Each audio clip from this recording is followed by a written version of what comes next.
Last वाली unit घर पे देखी थी, कल जो यूनिट हम लोगों ने करी थी घर पे देखी, समझ आया? चलिए स्टार्ट करते हैं ना सेकेंड यूनिट अपनी।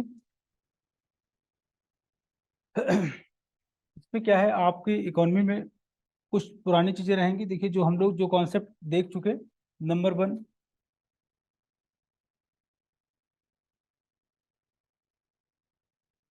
इसकी बात की जाएगी, हम लोग डिस्कस कर चुके बेसिकली, है ना।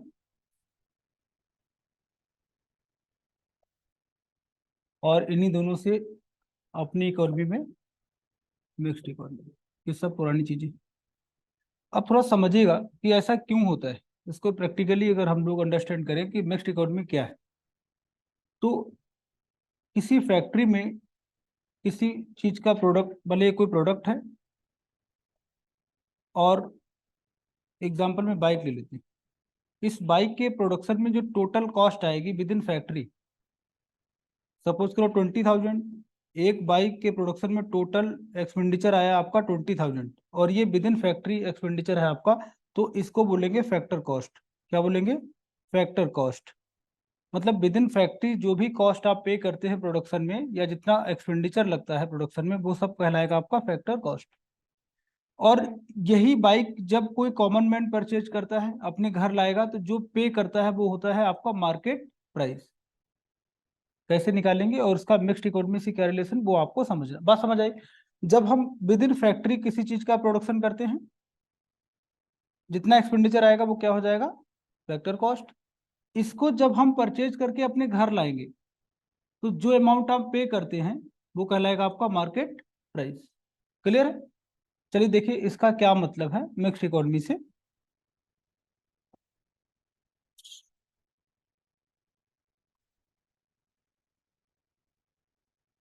ये फार्मूला आपको समझना है, market price equal two factor cost plus tax minus subsidy.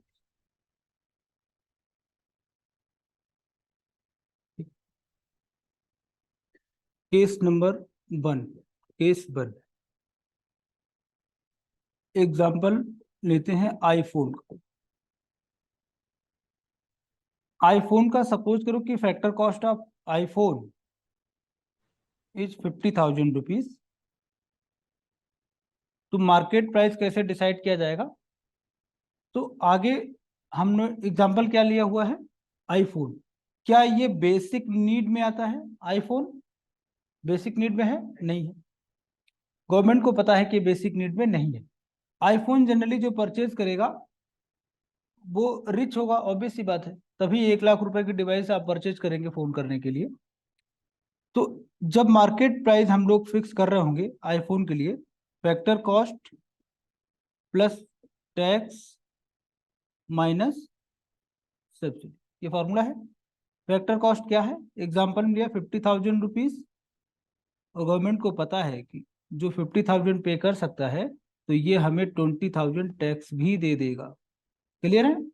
और सब्सिडी इनको नहीं चाहिए। सब्सिडी का नेचर क्या होता है, क्यों देते हैं हम लोग? गवर्नमेंट सब्सिडी क्यों प्रोवाइड करती है? पब्लिक वेलफेयर के लिए। ठीक है, सब्सिडी क्यों मिलती है? पब्लिक वेलफेयर के लिए। आईफोन में अभी हमारी गवर्नमेंट इतनी अमीर नहीं है कि आपको आईफोन में, एसी में, फ्रिज में, आपकी बीएमडब्ल्यू कार में सब्सिडी दे। इतनी अमीर अभी गवर्नमेंट नहीं है आपकी। तो यहाँ पर सब्सिडी क्या हो जाएगी? Near by zero. Tax maximum हो जाएगा। तो market price will be 70,000। Clear है? अगर एग्जाम्पल लेते हैं नेक्स्ट वन, फर्टिलाइजर। फर्टिलाइजर, और आपको पता है कि फर्टिलाइजर का प्रयोग कौन करेगा? जो आपका फार्मर है। और फार्मर जनरली क्या होते हैं? बाय इनकम ये पुअर, गरीब।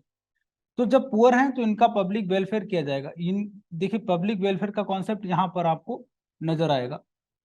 अब फर्टिलाइजर की मान लिया कि फैक्ट्री की कॉस्ट, फैक्टर कॉस्ट जो है, सपोज करो कि एक यूनिट में 1,000 रुपीज फैक्टर कॉस्ट है।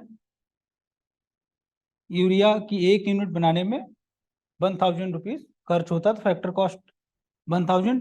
तो यहाँ पर आप मार्केट प्राइस निकालेंगे, फॉर्मूला वही हो जाएगा, factor cost plus tax and minus subsidies. Government को पता है कि फार्मर हमारे क्या है, पुअर हैं, तो इनसे हम टैक्स तो लेंगे ही नहीं। फैक्टर कॉस्ट क्या हो जाएगा, 1000 रुपीज, एंड टैक्स क्या होगा, 0।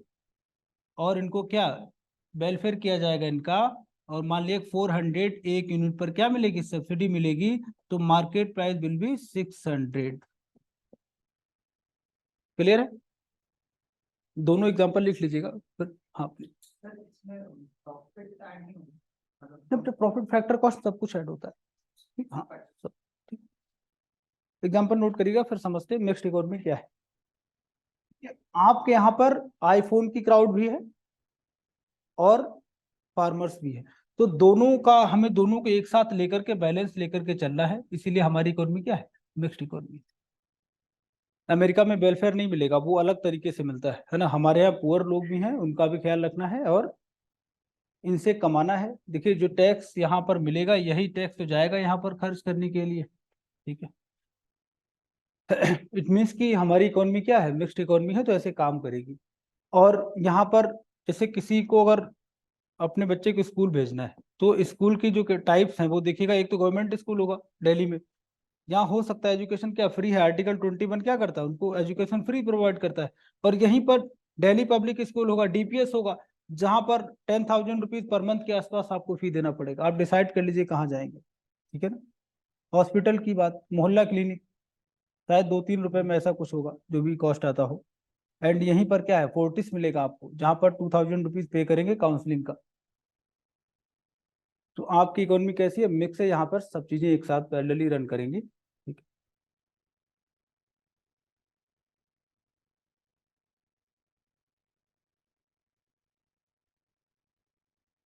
कुछ लोग बोलते हैं कि एग्रीकल्चर पे टैक्स होना चाहिए, सुना होगा आपने, डिबेट होता रहता है एग्रीकल्चर में टैक्स लगना चाहिए।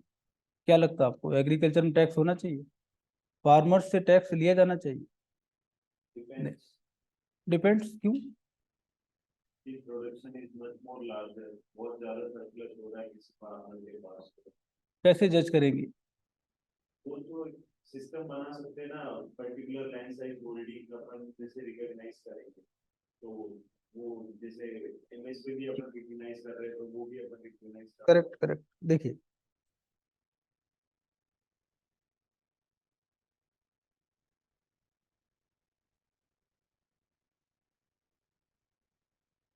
इस कमेटी के अकॉर्डिंग नियर बाय 56% लोग ऐसे हैं गांव में जिनके पास जमीन नहीं, लैंडलेस है ना। एंड जितने रिमेनिंग फार्मर्स हैं उसमें मैक्सिमम नियर बाय 80% ऐसे हैं जिनके पास में स्मॉल होल्डिंग है,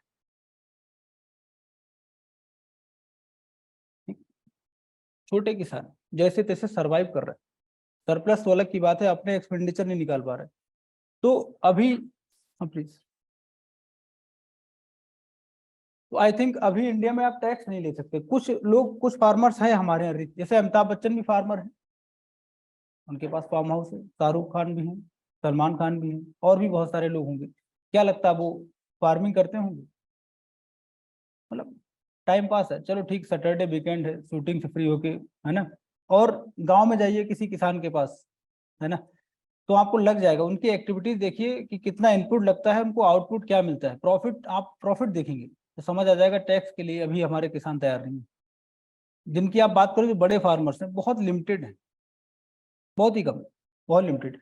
और जब भी आप फार्मर्स की बात करेंगे तो Punjab, Haryana and western UP, यहाँ की थोड़ी कंडीशन ज्यादा अच्छी है। बाकी आप बोलेंगे नहीं, इसी हिसाब से अगर पूरे कंट्री के फार्मर्स को आप देखेंगे तो फिर ये जस्टिस नहीं होगा, है ना। चलिए खैर, तो ये बात है, आपको समझ आया। ये तो खैर हम लोग जनरली फैक्ट डिस्कस कर रहे थे, प्लीज।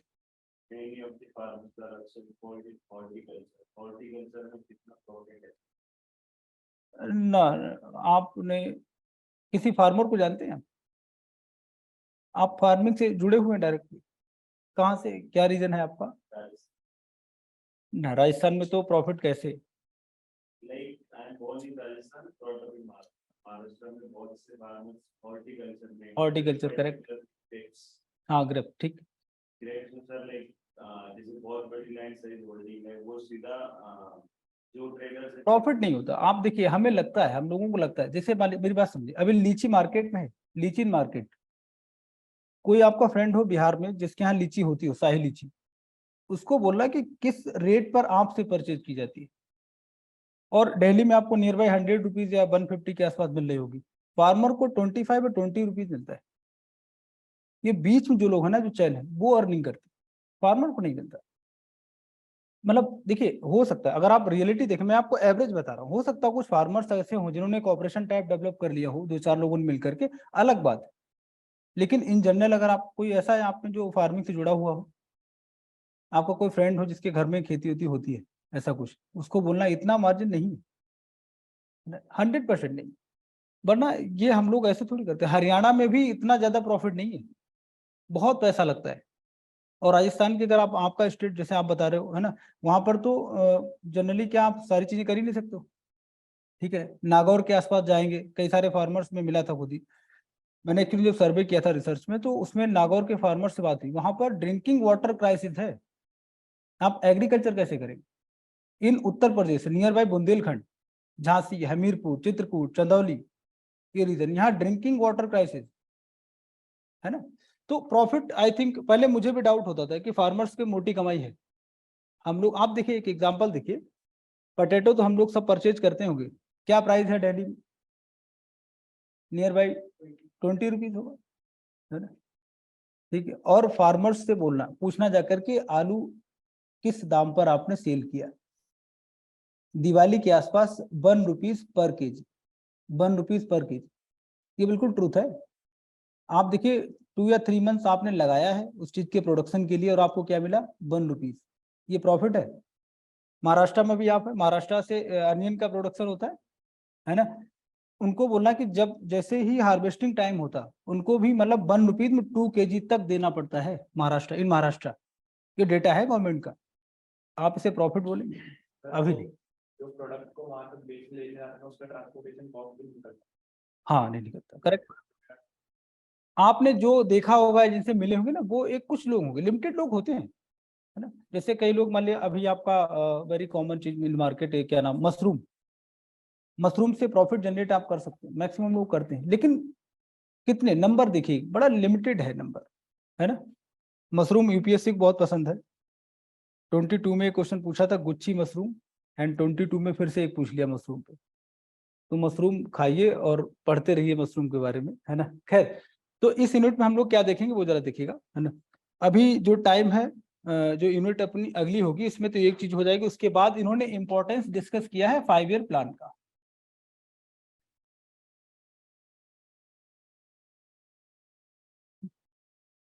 मतलब क्या है, प्लानिंग का इंपॉर्टेंस इन्होंने बताया है इस यूनिट में।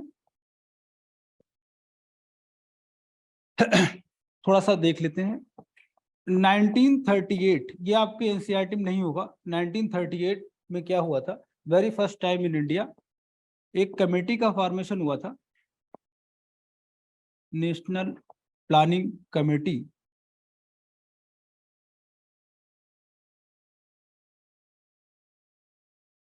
और इस कमेटी के फॉर्मेशन में रोल किसका था, उस समय एक ही पार्टी हुआ करती थी, इंडियन नेशनल कांग्रेस।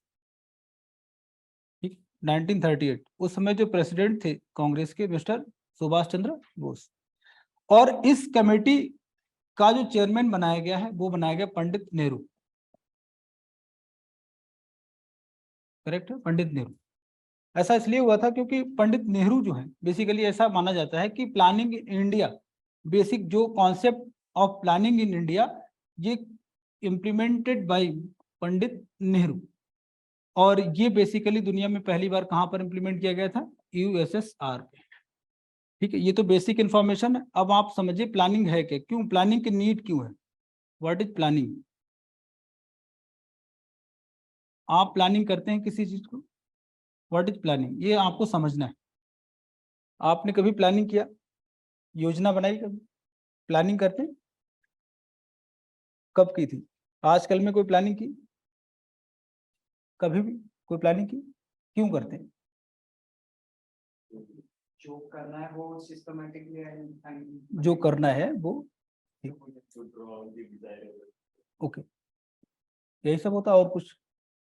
मान लीजिए देखिए, जिनके पास भी रिसोर्सेज लिमिटेड होते, रिसोर्सेज लिमिटेड, तो आपको बहुत सारे काम करने, प्रायोरिटी सेट करिए, सबसे पहले कौन सा करना, उसके बाद कौन सा, उसके बाद कौन, इस तरीके से। सबसे कॉमन एग्जांपल आप लेंगे, आप स्टूडेंट हैं तो time is very limited,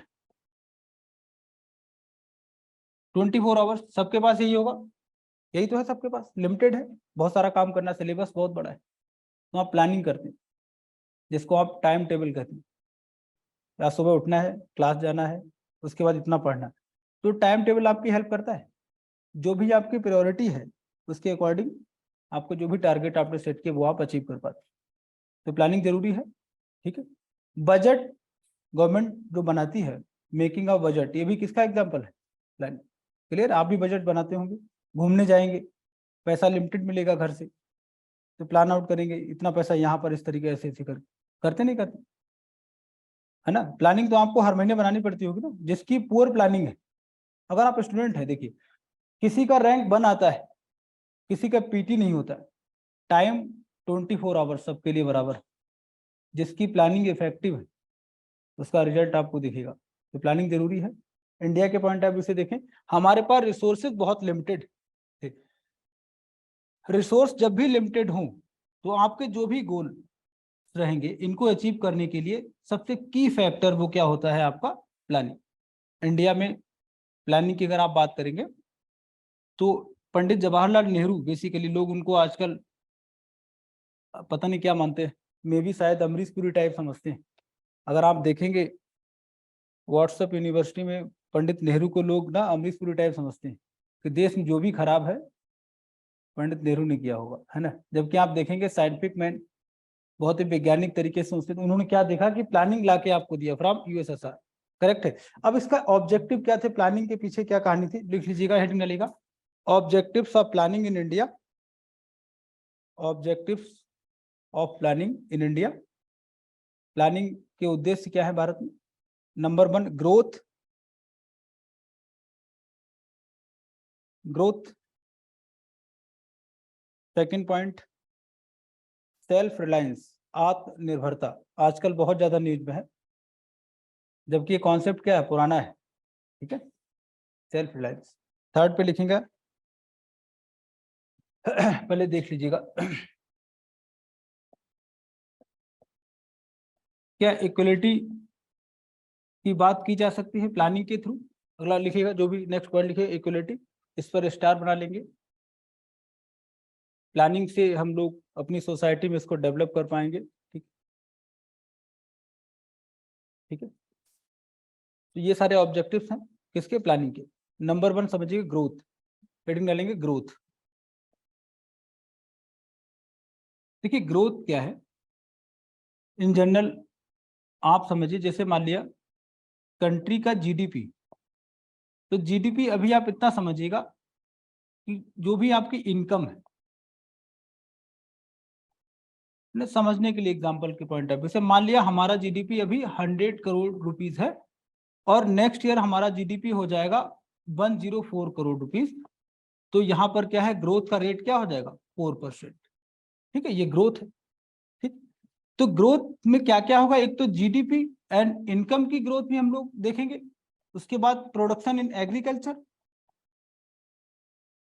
production in agriculture, ये भी आपका ऑब्जेक्टिव रहेगा, और एग्जांपल आप लिख सकते हैं।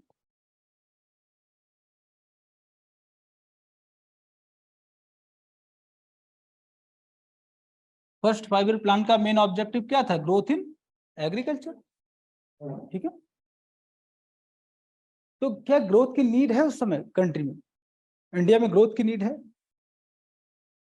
क्या, हमारे यहाँ ग्रोथ नहीं थी।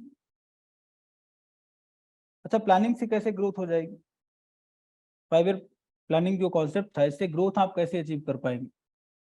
प्लानिंग से बिल्कुल डिस्टिंग्विश की हमें किस किस सेक्टर में कितना कितना अमाउंट ऐड करना है, पता चल गया पहले अमाउंट आपको, है ना, फिर उस अमाउंट को क्या करेंगे, इंक्रीज करने का काम करेंगे। एग्रीकल्चर मान लिया प्रोडक्शन 100 क्विंटल हो रहा, उसको बढ़ाएंगे, जैसे एग्जांपल आपकी बुक में जो है उसके पॉइंट ऑफ से, जैसे केक है, तो अभी इतना सा केक है, सब में बांटोगे थोड़ा थोड़ा मिलेगा, उस केक को क्या करो, बड़ा कर दो। समझे बात है? पर यूनिट क्या हो जाएगा, फिर इंक्रीज हो जाएगा। तो ग्रोथ अगर होगी कंट्री में तो पर कैपिटा इनकम ऑटोमेटिकली क्या हो जाएगा, इंक्रीज हो जाएगा। बात समझ आ गई? तो केक वाला एग्जांपल आपको मिलेगा, उसको देख लीजिएगा, ठीक है। एग्रीकल्चर में ग्रोथ होगा या जीडीपी में ग्रोथ होगा, इसका बेनिफिट क्या होगा, आप देखेंगे दोनों से आप ये कह सकते हैं कि पर कैपिटा इनकम, ग्रोथ इन पर कैपिटा इनकम, प्रति व्यक्ति आय, पर कैपिटा इनकम ये राइज कर जाएगा। कुछ समझ आ रहा? ये क्या स्टोरी चल रही? अच्छा, बाकी बुक्स आपको मिल गया होगा ना एनसीईआरटी में? कल चैप्टर पढ़ा था क्या, लास्ट वाला समझ आ रहा था कुछ? ठीक, तो ये आज फिर पढ़ना नया वाला यूनिट, ठीक है। चलिए, तो ग्रोथ जरूरी है भाई, ठीक। कुछ और आइडिया दीजिए, ग्रोथ से क्या बेनिफिट और होगा, अगर हम सारे सेक्टर्स में ग्रोथ अगर देखेंगे तो क्या क्या बेनिफिट आप देख पाएंगे। पर कैपिटा इनकम, सपोज करो कि पर कैपिटा इनकम कंट्री की राइज कर गई, इससे क्या बेनिफिट और हो सकता है कंट्री, सोसाइटी डेवलप। हाँ, एनिमल सेविंग, तो सेविंग्स क्या बेनिफिट, करेक्ट, इन्वेस्टमेंट। और कुछ, ग्रोथ अगर होगा तो और क्या बेनिफिट होंगे, हेल्थ सेक्टर में क्या होगा, इन्वेस्टमेंट होगा, करेक्ट। और कुछ, सारे फैक्टर्स में एडवांसमेंट, पर कैपिटा इनकम इंक्रीज हो गई मेरी, तो आप सोचेंगे हम सब्सिडी पर डिपेंडेंट नहीं है। जरा एक चीज को समझिए, ये सारी कोशिश क्यों की जा रही है, इसका रिजल्ट हमें क्या चाहिए, पर कैपिटा इनकम, इसको राइज करना है। इट मींस कि अगर पर कैपिटा इनकम इंक्रीज होती है तो पॉवर्टी ऑटोमेटिकली क्या हो जाएगी, गरीबी कम होगी। क्लियर?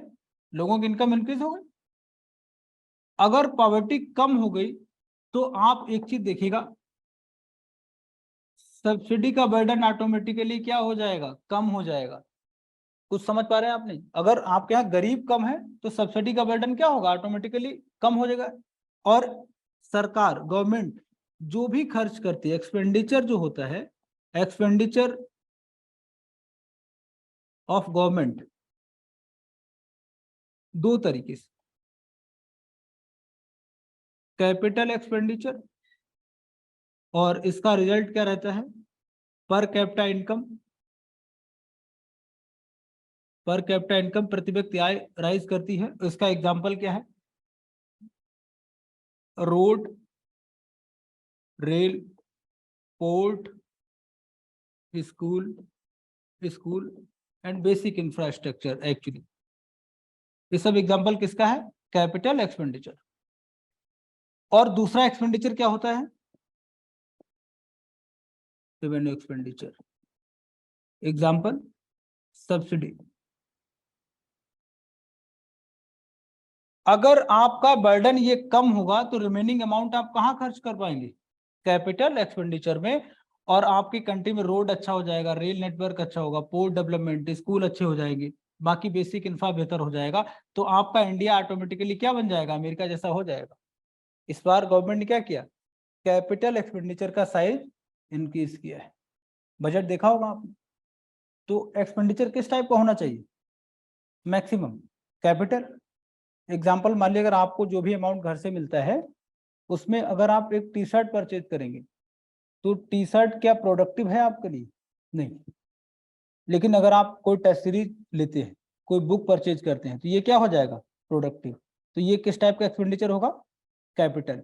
ठीक है, तो ऐसे कंट्री के लिए प्रोडक्टिव क्या है, अगर आप रोड कनेक्टिविटी स्ट्रॉन्ग कर देंगे, बढ़िया कर देंगे, तो लोगों की इनकम बढ़ेगी, यहाँ से टैक्स कलेक्शन ऑफ गवर्नमेंट क्या हो जाएगा, राइज कर जाएगा। ठीक है, लेकिन अभी हम लोग गरीबों को ही देख पा रहे हैं, उनको फूड सप्लाई हो पाए प्रॉपर, उनकी हेल्थ बेहतर हो पाए, फ्री एजुकेशन दे पाए, यही मैक्सिमम पैसा खर्च हो जाता है। तो अगर हमारे यहाँ ग्रोथ तेजी से राइज करता है तो हम बहुत सारा पैसा यहाँ से डाइवर्ट करके कहाँ लगा देंगे, कैपिटल एक्सपेंडिचर में। तो ग्रोथ इसलिए भी क्या है, जरूरी है। इसलिए टारगेट डिसाइड करते हैं, इस बार जीडीपी का ग्रोथ इतना करना है। ग्रोथ जब होगा ऑटोमेटिकली गरीबों की जो नंबर है वो क्या हो जाएगा, कम हो जाएगा। ठीक है, ये ग्रोथ हो जाएगा। अगला देखिए क्या है नेक्स्ट में, तो ग्रोथ जरूरी है ना, तो मोदी जी क्या बोलते हैं, विकास होगा, है ना, तो विकास हो भी रहा है। ठीक, आगे लिखेंगे सेल्फ रिलायंस।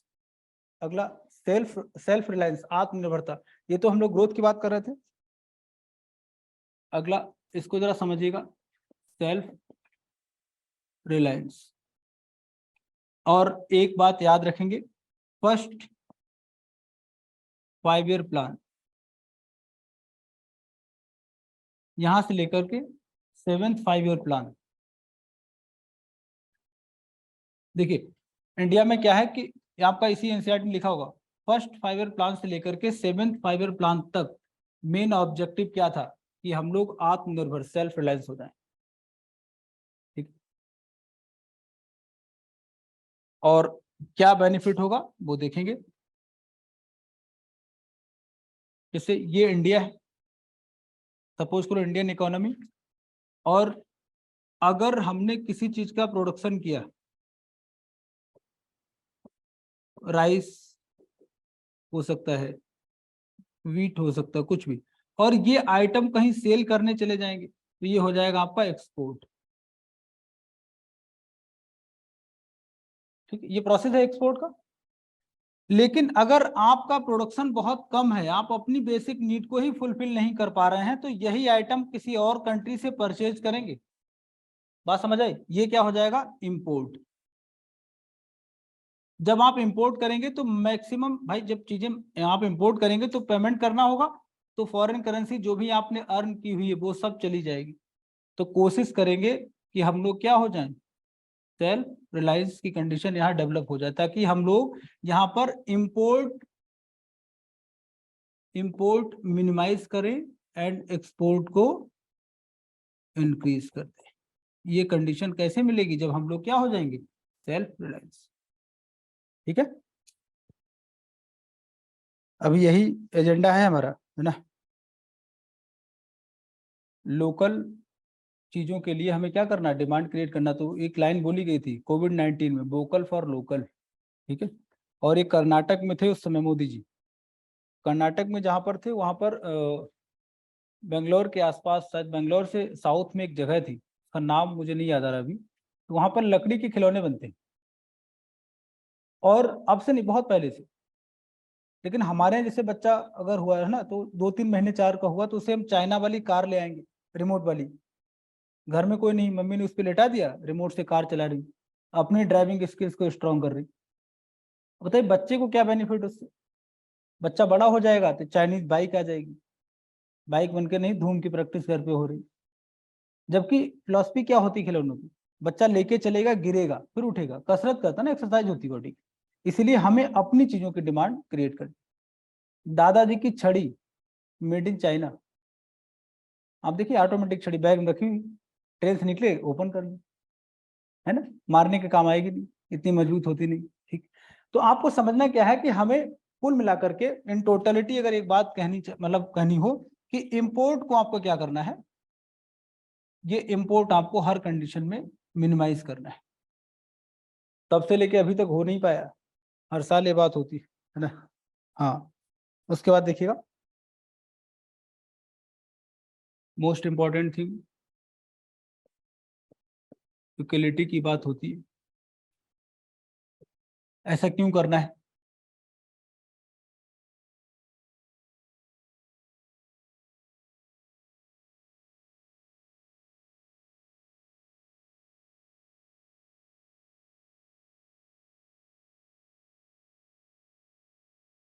ये बेसिक चीजें सभी के लिए हो पाए। ठीक है, धीरे धीरे करेंगे, स्टेप बाय स्टेप, है ना। अब हालांकि एजुकेशन में आपने देखा होगा आर्टिकल 21A के थ्रू मिल गया राइट टू एजुकेशन। हेल्थ में आप देखेंगे आयुष्मान कार्ड मिलता है। हाउसिंग में प्रधानमंत्री आवास योजना, है ना, ये तीनों है। इट मीन्स कि हम लोग चाहते हैं कि सबके पास सब कुछ हो। ठीक है, ये सब कैसे कर पाएंगे, प्लानिंग से ही हो पाएगा, एक साथ इतना फंड हमारे पास है नहीं। ठीक, ठीक है, ये 3 एकदम कोर सेक्शन है जहां से लोग पिछड़ जाते हैं कई बार। ठीक, और जब सभी को सब कुछ मिलेगा तो एक बार ऐसा डेवलपमेंट जहां पर सबको सब कुछ मिलेगा, मतलब डेवलपमेंट की साइकिल में सभी लोग पार्टिसिपेट जब करते हैं तो ये हो जाता है आपका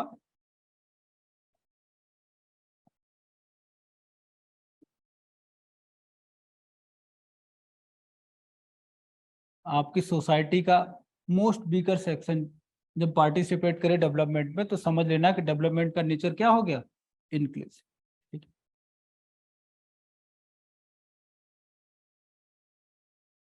ठीक है। डेवलपमेंट कैसा होना चाहिए, शुड बी इंक्लूसिव।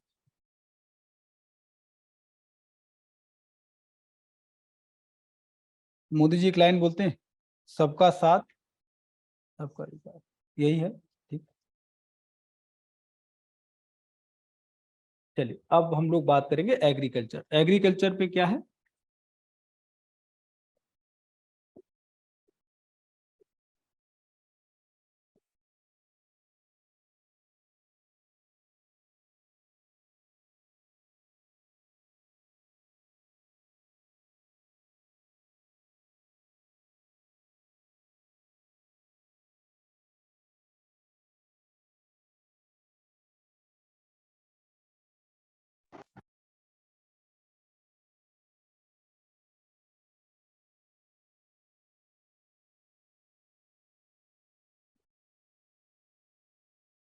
देखिए ये लाइन आप समझिएगा, इंडियन एग्रीकल्चर का इंपॉर्टेंस आपको समझ आएगा। Indian economy depends on agriculture and Indian agriculture basically depend on monsoon. Clear है? और ऐसा इसलिए कहते हैं क्योंकि हमारे यहाँ जो इरिगेशन फैसिलिटीज हैं यानी बहुत पुअर है।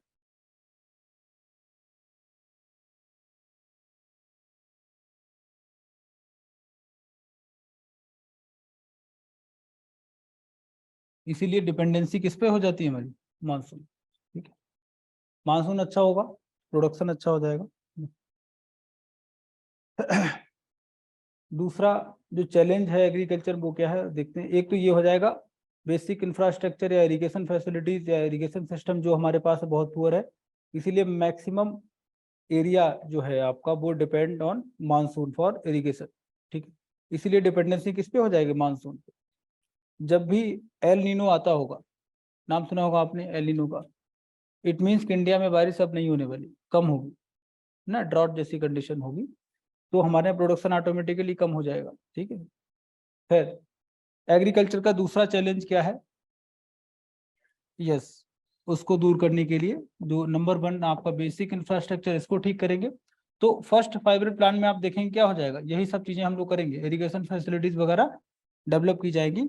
एंड सेकंड पॉइंट क्या हो जाएगा, इसको लैंड रिफॉर्म की नीड है, भूमि सुधार, लैंड रिफॉर्म।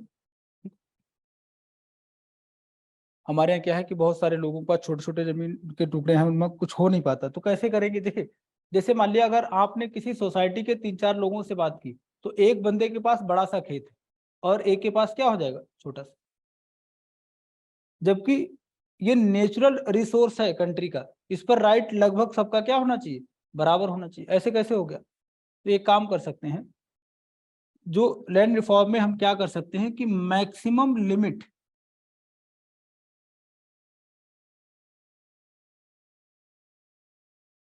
ऑफ होल्डिंग ये आप डिसाइड कर सकते हो कि एक फैमिली के पास मैक्सिमम इतने यूनिट जमीन या लैंड आपके पास होनी चाहिए। ये काम आप कर सकते हैं जिसकी बहुत ज्यादा जरूरत है। ठीक है, लैंड रिफॉर्म में सबसे पहले क्या करेंगे, मैक्सिमम लिमिट ऑफ होल्डिंग इसको हम डिसाइड करेंगे। लेकिन क्या ये हो पाएगा, जिस गवर्नमेंट ने कर दिया वो जीत नहीं पाएगी चुनाव, है ना। इसको एक ही आदमी कर सकता है, अगेन मोदी जी, वो कुछ भी कर सकते हैं। अगर फिर से मेजोरिटी में आ गए तो हो सकता हो जाए, होना भी चाहिए वैसे। कई लोगों को बुरा लगेगा कि नहीं भाई जमीन ज्यादा है, चली जाएगी। और हमारे यहाँ एक काम हुआ था, आप देखा होगा, विनोबा भावे के बारे में आप पढ़ेंगे आगे। उन्होंने क्या किया था, विनोबा भावे का नाम सुना। उन्होंने क्या बोला कि अगर एक्स्ट्रा जमीन हो तो दे दीजिए, कुछ ऐसे लोगों को दी जिनके पास नहीं है। तो लोगों ने देना स्टार्ट कर दिया और अपने एरिया, अपने पास का वो एरिया दिया, वो टुकड़ा दिया जो किसी काम का नहीं था, तो लोगों ने वापस कर दिया। 40% लोगों ने उसको वापस कर दिया कि नहीं ये ठीक है, क्योंकि उसमें जितना पैसा लगाओगे होगा कुछ नहीं, है ना, ये सब होता है।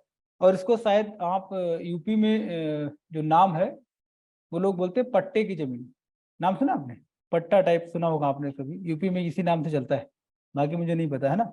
तो वो पट्टा ऐसा होता है ना, पतली सी एक बेल्ट टाइप मिल जाती है, उसमें कुछ होता नहीं, ये है। खैर, तो लैंड रिफॉर्म हो जाएगा आपका, ठीक है, ये इसकी जरूरत है। और बेसिक इंफ्रास्ट्रक्चर, ये सब आपका प्लानिंग का पार्ट है। आगे देखेंगे अगला पॉइंट। क्या आपको लगता है कि इंडिया में हम लोग एग्रीकल्चर में इतना ज्यादा रिफॉर्म कर पाएंगे कि सबकी लिमिट डिसाइड होनी चाहिए, एक फैमिली के पास इतना रहे, इससे ज्यादा ना हो? बड़ा मुश्किल हो जाएगा। अगर आपके पास 100 बीघे है, 100 बीघे है, तो आप बोलो कि आप तैयार हैं? तो ये चीजें हैं। खैर, एक बड़ा रिफॉर्म हुआ है,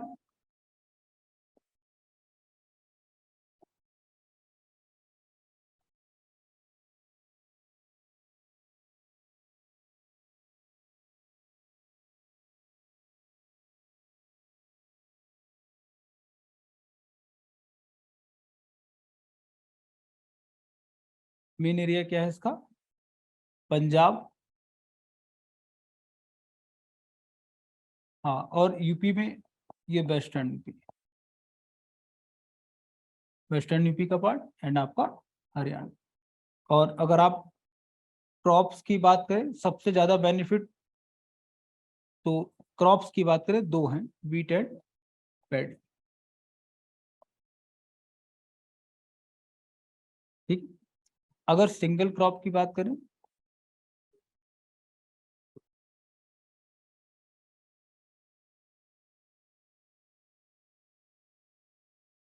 इसीलिए इसको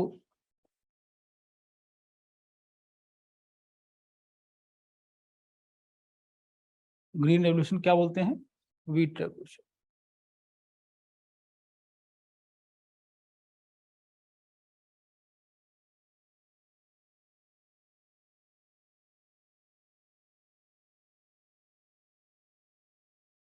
ये भी एक रिफॉर्म है।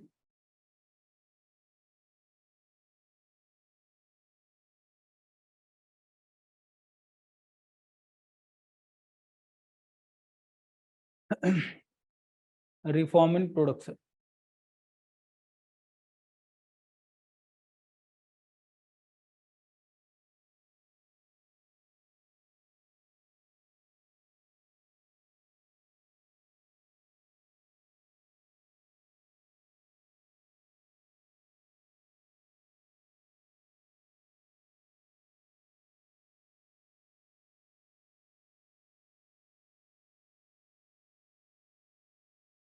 दिल्ली में जब किसान लोग आंदोलन कर रहे थे ना, फॉर्म भी लाए थे, याद होगा शायद आपको, तो दिल्ली वाले लोग जो है किसानों को बड़ा उल्टा सीधा कह रहे थे, इन्होंने ट्रैफिक जाम कर दिया, इनको चले जाना चाहिए।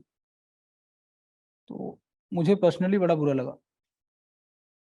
अगर किसान ना हो तो क्या खाएंगे? आपके पास मान लीजिए 10 करोड़ रुपए है, 20 करोड़, ट्रक भरे हुए हैं पैसे से, ठीक है, शाम को थाली में क्या चाहिए होगा? अब करेंसी फ्राई करके तो खाएंगे नहीं, पैसा चाहिए, मतलब अनाज चाहिए। तो अगर मान लीजिए किसान के पास 2 रुपए ज्यादा भी चला जाएगा, तो इशू क्या है ना? और आप एक चीज और देखेंगे, इकोनॉमी का एक बेसिक रूल है, अगर प्राइमरी सेक्टर स्ट्रांग है आपका, तो secondary and tertiary automatically strong हो जाएगी। किसान के पास पैसा है, मोबाइल खरीदेगा, रिचार्ज कराएगा, सर्विस सेक्टर। पैसा है, घूमने जाएगा, हरिद्वार जाएगा, कहीं भी जाएगा, तो सर्विस सेक्टर। बाइक खरीदेगा, मैन्युफैक्चरिंग वाला एरिया कवर हो जाएगा। किसान के पास, और मैक्सिमम पॉपुलेशन क्या है उसी फील्ड में? 56% करीब करीब डिपेंड ऑन एग्रीकल्चर। खैर एनीवे, आगे देखिएगा, एग्रीकल्चर में दो चीजें और हैं, उन पर भी काम किया गया। एक तो इरिगेशन,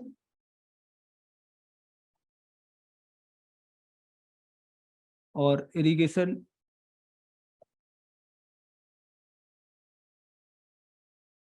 प्रोजेक्ट्स, इनको डिवाइड किया जाता है। एरिया आपको मतलब रटना है, ठीक है, मेंस में डेटा भी लिख सकते हैं आप, एंड पीटी में पूछा भी जा सकता है। इसकी लिमिट होती है 2000 hectare, maximum limit. And medium irrigation project जो होते हैं आपके, इनकी मैक्सिमम लिमिट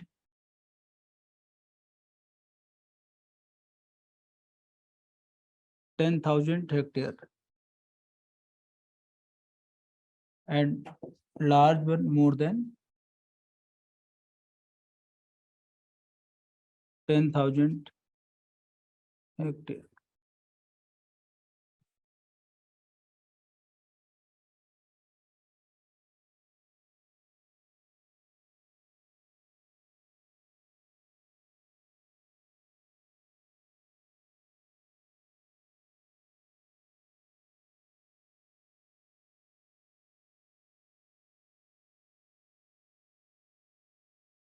मैं आपको एनसीईआरटी से प्लस वैल्यू ऐड करके पढ़ा रहा हूँ, ठीक है, ये डेटा याद रखिए, है ना।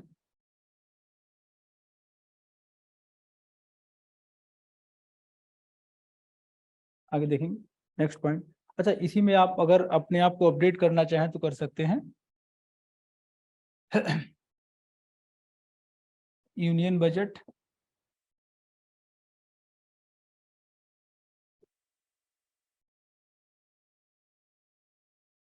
इसमें एक प्रोजेक्ट को फंड किया गया था,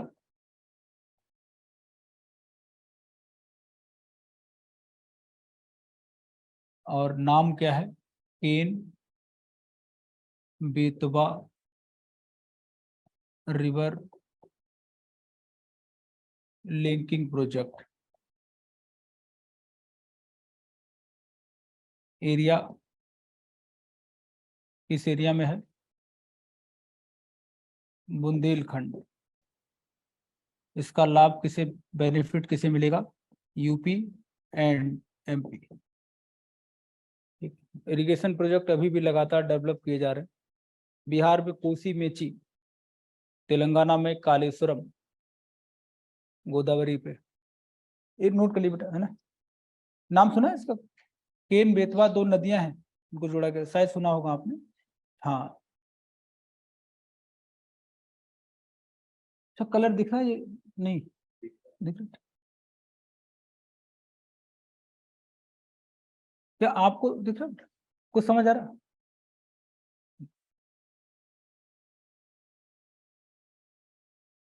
और एग्रीकल्चर में क्या इशू रहता है बताइए। एग्रीकल्चर में एक चैलेंज और है, वो है क्रेडिट का, पैसा नहीं मिलता टाइम, है ना, तो उसका भी देखते हैं क्या है।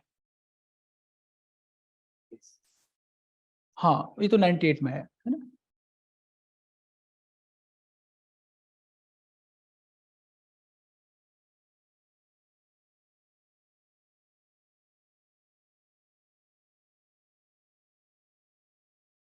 दामोदर वैली प्रोजेक्ट उसमें स्टार्ट हुआ था पहले, है ना। दामोदर रिवर पता होगा कहाँ पे है? केरल में।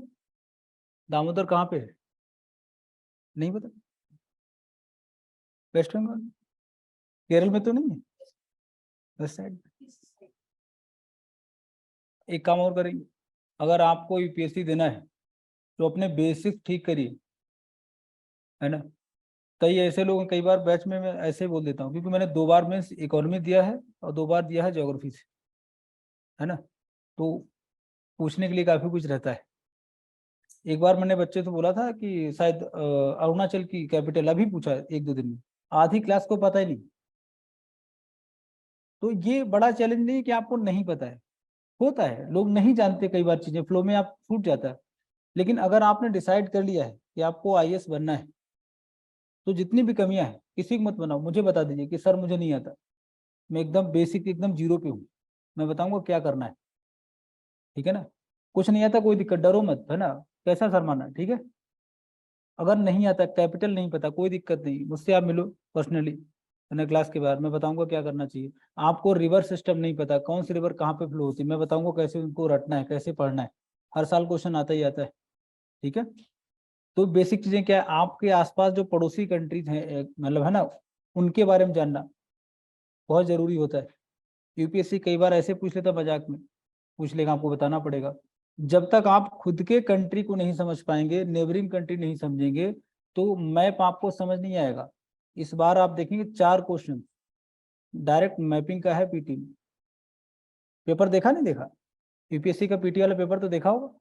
4 क्वेश्चन डायरेक्ट मैपिंग, और मैपिंग में मन कैसे लगे, बोरिंग लगता ना, ये क्या मतलब, कुछ है नहीं देखने वाला, ऐसे देखे जा रहे हैं, ना ढंग का कुछ लिखा है ना। गंगा ऐसे स्केच कर दिया, मन नहीं लगता, मन कैसे लगे। ठीक है, तो अगर कुछ भी सीखना हो या कुछ नहीं आता है तो इसमें ऐसा नहीं कि क्लास में बात नहीं करो, मुझसे अकेले मिल लीजिए, ठीक है, क्लास के बाहर। बट ये ना हो कि मतलब आफ्टर 1 मंथ आपसे पूछें कि भाई कैपिटल बताइएगा, या ये वाली पहाड़ी, ये हिल कहाँ पे है, आपको पता ही नहीं है ना।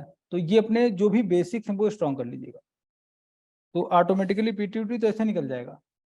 पीटी में फंसते लोग कैसे, जैसे मान लीजिए कुछ आपका बेसिक रह गया, तो क्लास में बैठे हुए हो, किसी को बता नहीं रहे हो, हीरो बन रहे हो, लेकिन मुझे सब आता है, बताएंगे, इज्जत कम हो जाए। कैसी इज्जत भाई, केजरीवाल की नहीं, आपकी कैसे हो जाएगी, है ना। तो इज्जत तो है ही नहीं, सिलेक्शन के बाद होगी। ठीक है, तो मतलब यह है कि जो चीजें आपको नहीं आती उन पर काम करना जरूरी है। खैर आगे देखेंगे बेटा, क्रेडिट पे बात करेंगे। क्रेडिट की अपन लोग बात करते हैं। देखिए, फार्मर्स के साथ सबसे बड़ा चैलेंज यही है कि उनके पास टाइम पर इन्वेस्टमेंट का कुछ नहीं होता है। तो क्रेडिट की अगर बात करें, मतलब लोन। अब लोन क्या हो सकता है, या तो प्राइवेट लोन किसी रिलेटिव से ले लिया, या महाजन टाइप लोगों से ले लिया, और इसी प्राइवेट लोन को हम टेक्निकली लिख सकते हैं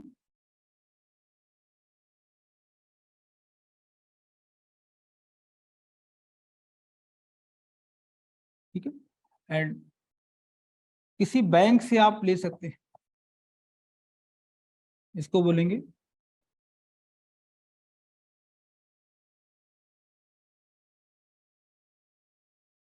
डिफरेंस क्या है। देखिए दोनों में, यहां पर अगर आपने मान लिया 100 रुपीज लोन लिया है, 100 रुपीज, प्राइवेट की बात करेंगे, महाजन टाइप लोग हैं या कोई रिलेटिव है आपका, तो जो इंटरेस्ट है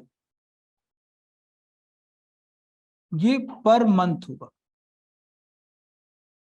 ठीक, कभी गांव में किसी से बात करिएगा तो वहां पर rate of interest per month ही लगता है, और सबसे कम ईमानदारी का रहेगा 5%। आफ्टर 1 ईयर, एक ईयर में कितने मंथ होंगे, 12 × 5 कर दीजिएगा, तो इंटरेस्ट कितना हो जाएगा, टोटल अमाउंट उसे कितना वापस करना होगा, 100 प्रिंसिपल अमाउंट प्लस 60 आपका इंटरेस्ट हो जाएगा, टोटल 160। लेकिन जब आप किसी बैंक से लोन लेने जाते हैं, 100 रुपीज लेंगे, और मान लिया 7 to 8% आपको क्या पे करना पड़ेगा, आप फार्मर हैं, ठीक है, 7 to 8% आपका इंटरेस्ट, ये होगा per year. And on time अगर आप देते हैं तो करीब करीब 2 to 3% ये सब्सिडी मिलता है। ये प्रैक्टिकली होता भाई, मैं आपको डिस्कस कर रहा हूँ। तो नियर बाई आपको आफ्टर 1 ईयर करीब करीब 106 रुपीज आपको पे करने पड़ेंगे। आप बताइएगा बर्डन किस पे कम होगा, प्राइवेट पर या किसी बैंक से इंस्टीट्यूशनल लोन पे। ठीक है, ये स्टार्ट किया तो इसमें एक बैरियर था। बैरियर ये था एक्चुअली में कि बहुत सारे फार्मर्स का अकाउंट ही नहीं था बैंक में। तो प्रधानमंत्री जन धन योजना 2014, उसने क्या किया कि मैक्सिमम लोगों को कहाँ कनेक्ट कर दिया। तो आपका होमवर्क क्या है, प्रधानमंत्री जन धन योजना, ठीक है, देख लीजिएगा का होमवर्क हो जाएगा, प्रधानमंत्री जन धन योजना, और इससे क्या हो जाएगा, बैंक अकाउंट्स का नंबर बढ़ेगा, मतलब मैक्सिमम लोग पार्टिसिपेट करेंगे in banking system. It means कि कंट्री में क्या होगा, बैंकिंग इंक्लूजन। ठीक है, ये चेंज आएगा। तो फार्मर्स को जो लोन की नीड होती है वो 3 टाइप्स, ये सब प्लानिंग के बाद एक एक चीज हमने ठीक करी। बहुत सारा पैसा तो कंट्री के पास था नहीं।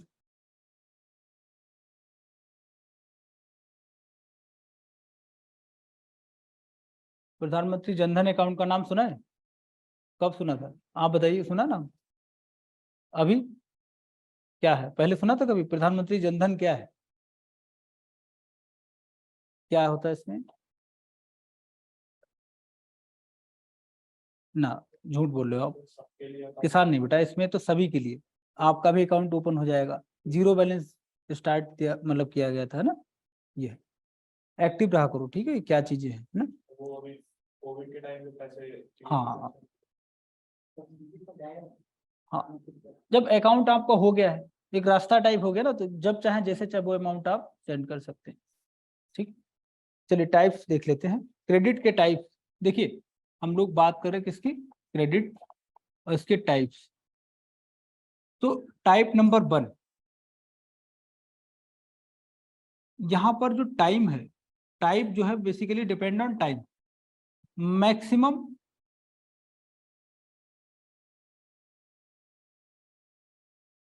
अगर कोई फार्मर कितने महीने के लिए लेता है, 15 मंथ के लिए, तो ये हो जाएगा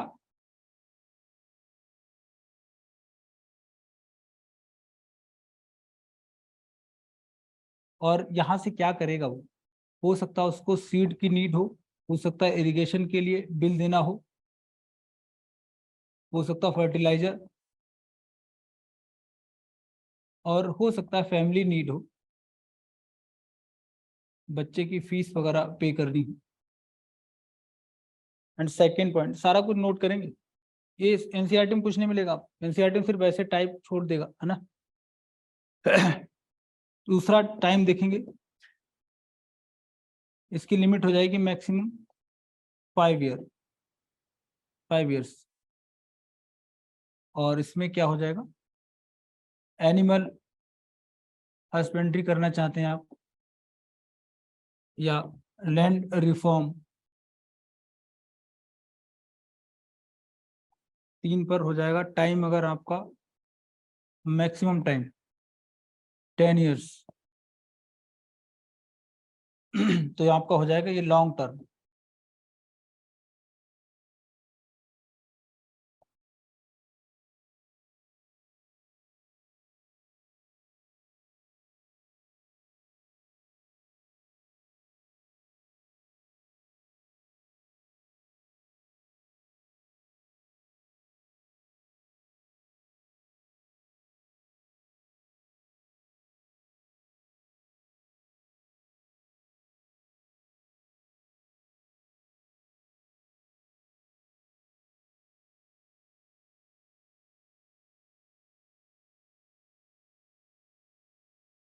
तो समझ अच्छा, राइटिंग थोड़ा खराब। एनिमल हस्बेंड्री हो जाएगा लैंड रिफॉर्म, एंड उसके बाद में अगर टाइम मैक्सिमम कितना है 10 ईयर्स तक, तो ये हो जाएगा लॉन्ग टर्म लोन हो जाएगा।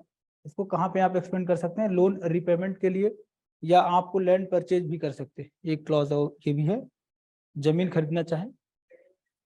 बेटा ये मिडिल टर्म हो जाएगा, है ना? ठीक, शॉर्ट टर्म, मिडिल और आपको लॉन्ग टर्म। ठीक ठीक, कुछ समझ आ रहा है बेटा आपको? ठीक,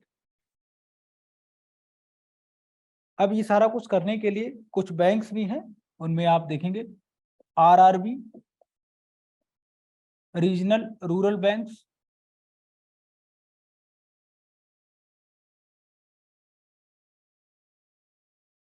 एंड नाबार्ड।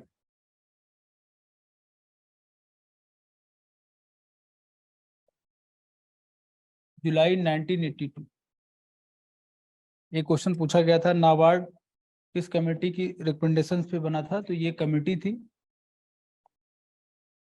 शिवरमन कमेटी।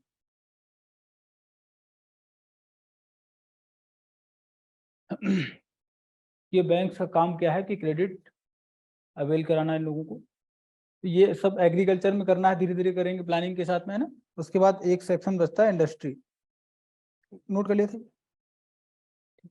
तो सर अब लिखेंगे इंडस्ट्री के बारे में।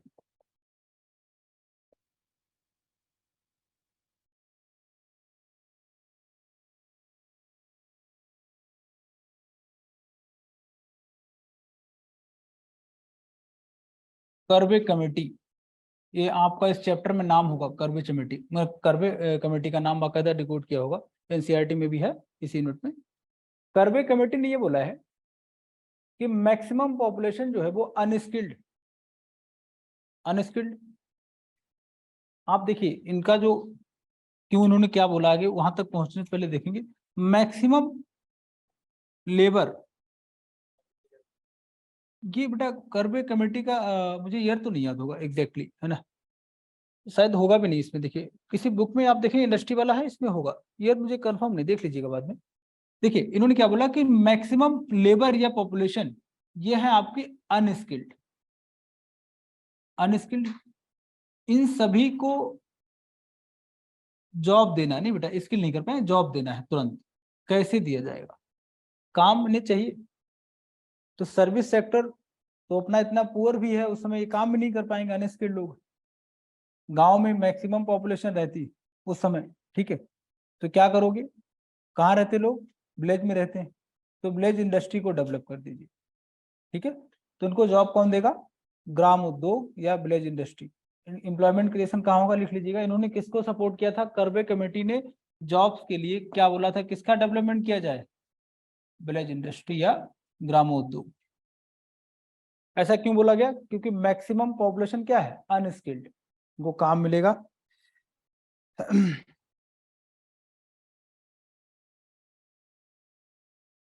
कमेटी का नाम क्या है?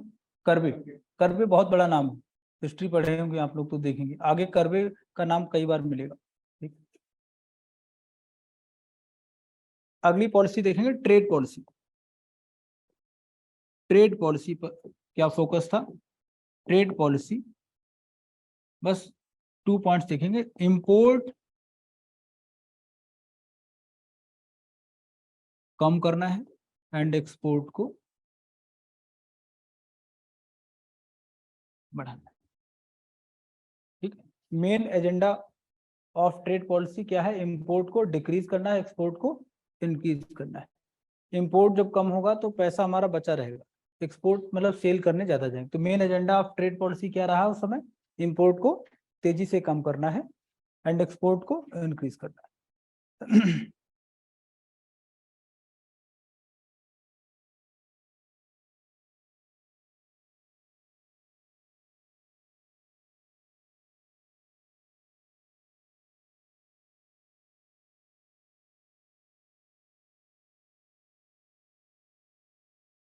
ठीक है, चलिए अब देखिएगा कि आपको डेटा मिलेगा इसी चैप्टर में। जीडीपी में, अच्छा ये जो फाइनेंशियल ईयर को ऐसे लिखा जाता है ना, उसका रीजन क्या है? देखिए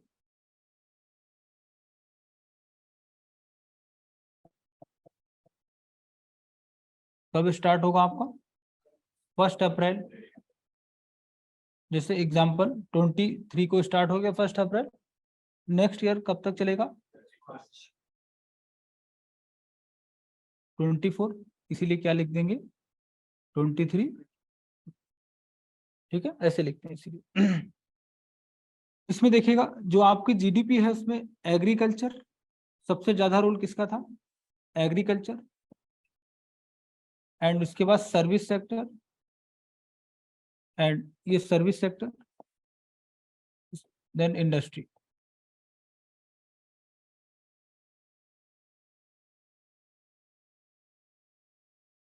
मैक्सिमम रोल किसका है? Agriculture, near by 59%, 59%।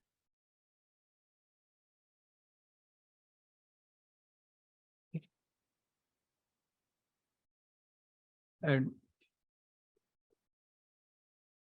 90 to 91 की बात करेंगे, सर्विस सेक्टर,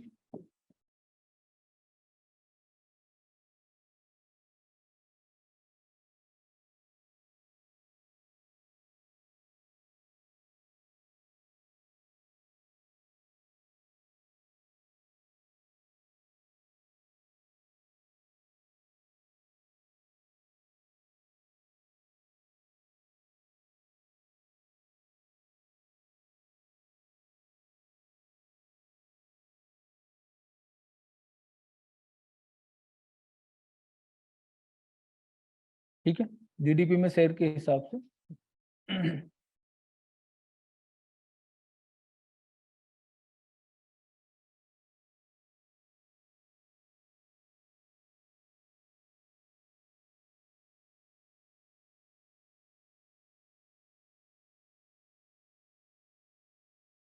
अब इसी में अगला जो चैप्टर होगा आपका एलपीजी का है। एलपीजी रिफॉर्म सुना होगा आपने, 91 में जब इकोनॉमिक क्राइसिस आया था तो चैप्टर नंबर मतलब जो भी हो, फोर्थ होगा, आई थिंक फोर्थ होगा, घर पे देख लो, फोर्थ है ना? हाँ, यूनिट नंबर 2 में होगा ना, एलपीजी, है ना? ठीक है, तो पहले समझ लेंगे उसका। ये सारे चैप्टर्स आज ही पढ़ लेना, कंप्लीट आज ही करना घर पे, ठीक है? देखिए यहाँ तक ठीक है, तो बोर्ड पे थोड़ा ध्यान दीजिएगा, वहां पर बाद में समझिए। देखिए, एक कोई इकोनॉमी अगर है ना, और यहाँ से आप कुछ भी सेल करने जब जाते हैं तो इसको हम एक्सपोर्ट बोलेंगे,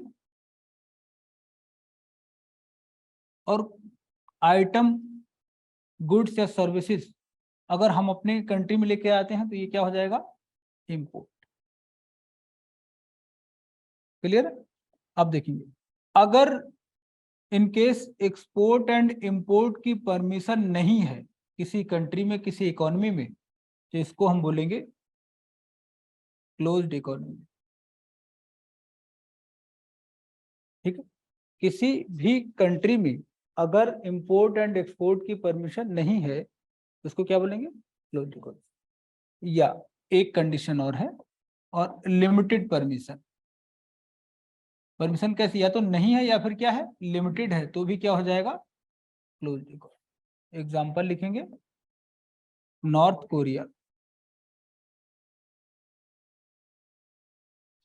सिर्फ चाइना से ट्रेड करता है, लिमिटेड है। नहीं, चाइना नहीं, चाइना तो ओपन है। हाँ, वो पहले तो हम भी थे, इसीलिए बता रहा हूँ कि हम लोग 91 में ओपन हो गए। पहले समझा देता हूँ ओपन होता क्या, ताकि आप समझ लेंगे चैप्टर। बात समझ आई यहाँ तक? अगर इंपोर्ट एक्सपोर्ट की परमिशन है तो क्या होगा उसको देखिए। मान लिया परमिशन है, एक्सपोर्ट करिए, इंपोर्ट करेंगे, तो आप हो जाएंगे open economy. Example, India, China, सभी हैं, पाकिस्तान भी है, बट लिखना मत, उनके पास कुछ ऐसा है नहीं जो वो ट्रेड कर पाए, है ना?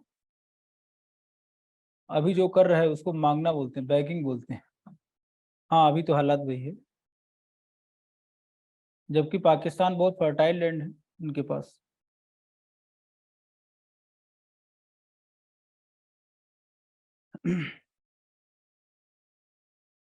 कोई नया लड़का जब वहां पर पीएम बनेगा कभी, तभी कुछ होगा, पढ़ा लिखा ढंग का कोई।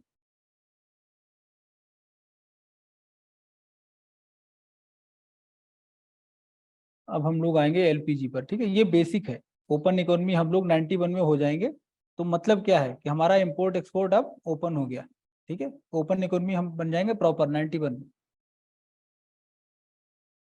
तो 91 में जो क्राइसिस होते हैं उनका सोल्यूशन रहा है एलपीजी।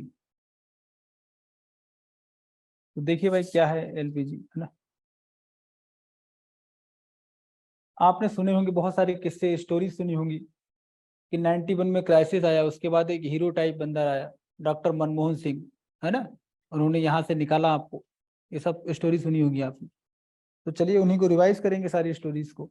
देखिए, 91 में जो क्राइसिस थे ना,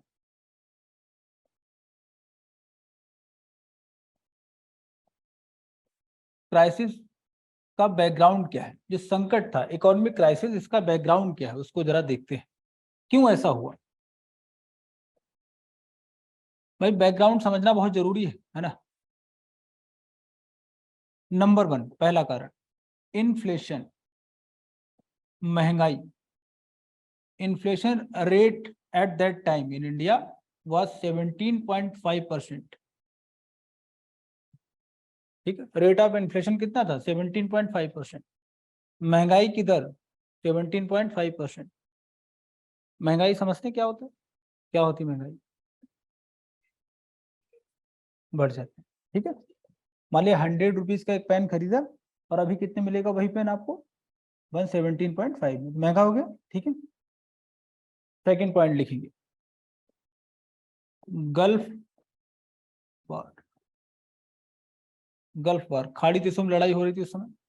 मिस्टर रंजीत, एयरलिफ्ट एक मूवी है अक्षय कुमार की, एयरलिफ्ट है उनकी, अक्षय कुमार की मूवी, शायद आप देखी हो। तो मिस्टर रंजीत बनते हैं, गल्फ वॉर से निकले रंजीत, है ना? एंड अगला देखेंगे,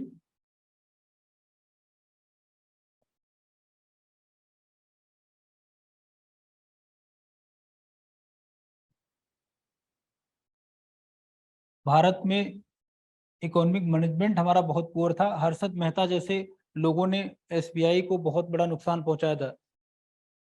हर्षद मेहता शेयर मार्केट में इन्वेस्टर थे, एक बुल थे, शायद आपने पढ़ा हो उनके बारे में, है ना। हाँ, तो बैंकिंग सिस्टम पर उन्होंने एक एक्स्ट्रा प्रेशर क्रिएट किया था। तो ये सारे बेसिक रीजंस हैं जिससे क्राइसिस आया था। ठीक है, अब हाँ, बिग बुल एक टर्म होता है, ठीक है, आगे जानेंगे। तो इन्फ्लेशन तो समझ आ गया, गल्फ वार से क्या इम्पैक्ट पड़ा है ना, वो आपको समझना है, क्योंकि इसका एक रिजल्ट और मिला, एक बाई प्रोडक्ट हमें मिला है। वो क्या था? नंबर 4 वाला, रेमिटेंस। ये क्या होता है अभी इसको हम लोग डिस्कस करते हैं। तो नंबर 1 पहले देखें, गल्फ वार से कैसे इंडिया में क्राइसिस आया। ठीक है, इसको समझ लेते हैं, और उसके बाद रेमिटेंस। ये दोनों चीजें तो बस नाम से ही समझ आ रहा होगा। ठीक, तो देखेंगे ये हमारा कंट्री इंडिया है, और हम ट्रेड करने जा रहे हैं किसी भी कंट्री से।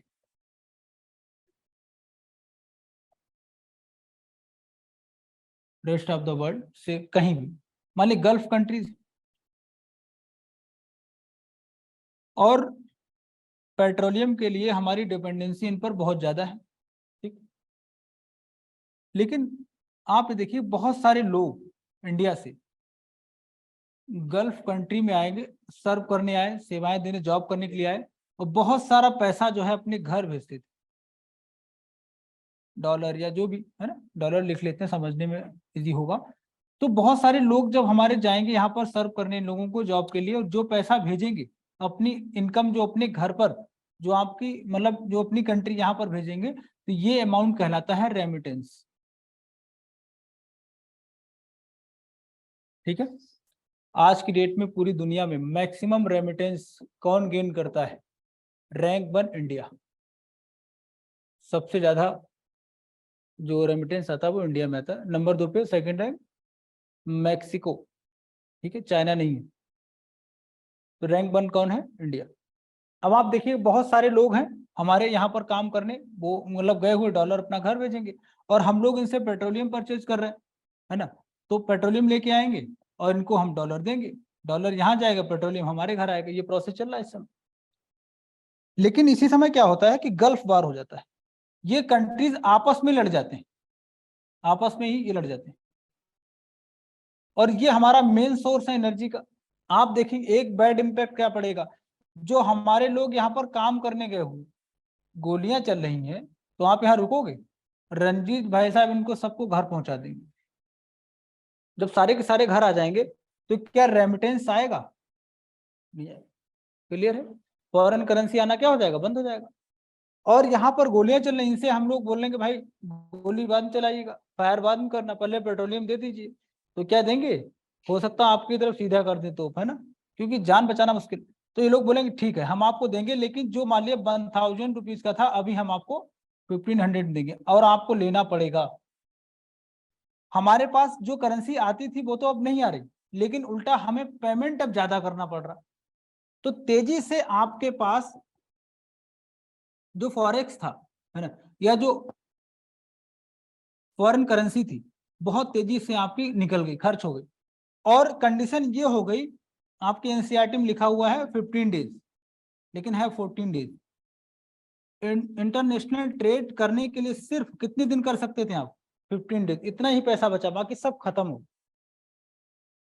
ठीक है, आपकी बुक में लिखा होगा 15 डेज।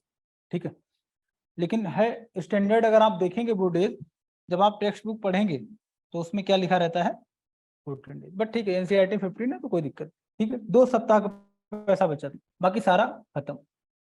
फिर क्या करो, है ना। ये क्राइसिस यही हुआ। समझ आए क्राइसिस क्या है? आपके पास फॉरेन करेंसी खत्म हो गई, पेट्रोलियम महंगा आएगा, तो आप देखिएगा जब डीजल वगैरह महंगा हो जाएगा, तो प्रोडक्शन कॉस्ट क्या हो जाएगी? ज्यादा होगी। इट मीन्स कि प्राइस ऑफ गुड्स क्या हो जाएगा? ऑटोमेटिकली राइज कर जाएगा। प्राइस ऑफ गुड्स बढ़ेगा मतलब इन्फ्लेशन, महंगाई। क्लियर है? यही सब होगा उस समय। ठीक, अब क्या होना चाहिए? तो उस समय एक मॉडल चलाया गया था, 91 में जो इकोनॉमिक रिफॉर्म आपके आए हैं, उसमें 2 लोगों ने प्लानिंग करी थी। उस समय आपके पीएम साहब कौन थे? नरसिंहा राव। तो राव मनमोहन मॉडल, इस जो भी क्राइसिस था इसका सोल्यूशन क्या रहा? Rao and Manmohan model. अब कैसे काम करेगा वो देखिए। प्रॉब्लम समझ आया? बैकग्राउंड क्या है? क्लियर होगा? चलिए एक चीज और थोड़ा बेसिक है, देख लीजिएगा। अगर किसी भी कंट्री को इंटरनल डेवलपमेंट करना है, internal development of any country, तो आपको लोन प्रोवाइड करेगा वर्ल्ड बैंक। करेक्ट है? जैसे फॉर एग्जांपल इरिगेशन या स्कूल या हेल्थ सेक्टर, ऐसा कुछ भी करना है तो लोन आपको कौन देने वाला है? वर्ल्ड। और अगर आपको ट्रेड के लिए, फॉर ट्रेड लोन चाहिए, तो आपको देगा IMF। ठीक है?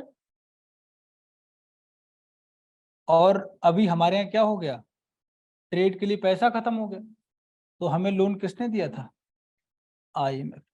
ठीक है, इसी समय आप देखेंगे। और वर्ल्ड बैंक की बात करें, एक्चुअली में इसमें क्या है, इसकी 5 ब्रांच है, ग्रुप है, कि वर्ल्ड बैंक कोई बैंक नहीं है, क्या है? ग्रुप है। तो इसमें टोटल मेंबर्स कितने हैं? 5। उस समय जो मेन था वो IBRD। ठीक है, तो हमें लोन किसने प्रोवाइड किया? IBRD ने भी दिया था एंड IMF ने भी दिया था। NCERT में होगा सारा, ये दोनों नाम लिखे होंगे आप इस चैप्टर में। तो मनमोहन एंड राव मॉडल क्या है उसको अब हम लोग देखते हैं। ठीक, ये तो बैकग्राउंड रहा, है ना। IMF एंड वर्ल्ड बैंक को ट्विंस कहा जाता है। ये ट्विंस है, दोनों जुड़वा है, मतलब सेम डे पर ही दोनों का एग्रीमेंट फाइनल हुआ था। और उस समय कॉन्फ्रेंस कहाँ चल रहा था? ब्रेटन वुड्स एक सिटी है, किस कंट्री में है?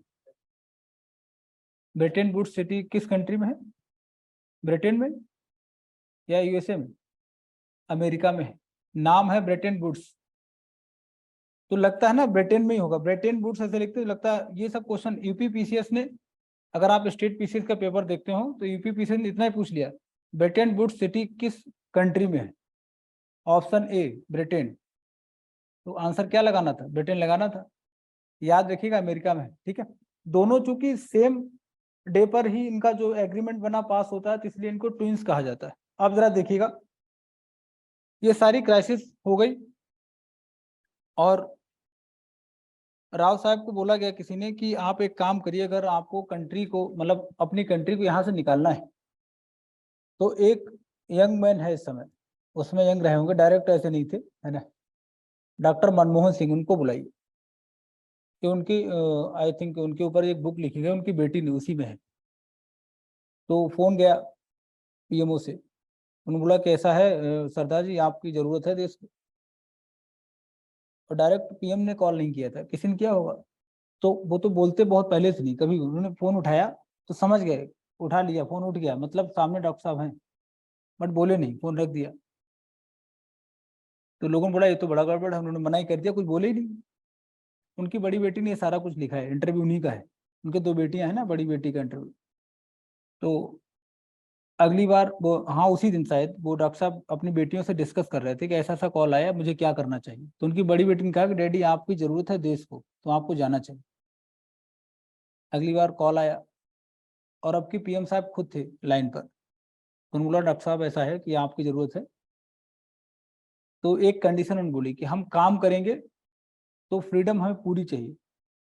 तो राव साहब ने बोला कि ठीक है, 100% फ्रीडम फ्रॉम माई साइड, जो करना वो करिए, बट निकालिए यहाँ से। फिर आते हैं डॉक्टर मनमोहन सिंह, जिनको हम लोग इतनी गालियां देते हैं, मतलब जिन लोगों ने पढ़ा नहीं है उनके बारे में, है ना। तो आप देखिए बहुत बड़ा व्यक्ति है वो, उसने 91 की क्राइसिस से इकोनॉमी को आगे लेके नहीं आया, यहाँ से आपको रास्ता दिखाया। आज हम लोग क्या है, आप देखिए GDP का साइज क्या है, टॉप 5 में आते हैं हम लोग, तो बेस 91 है।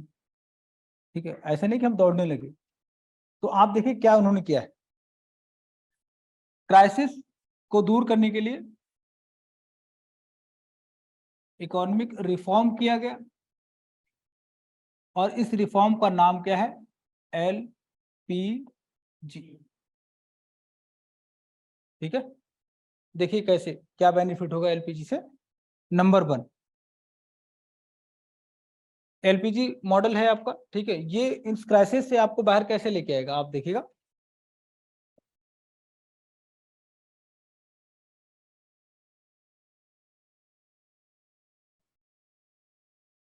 ग्लोबलाइजेशन की बात करेंगे, मतलब क्या है?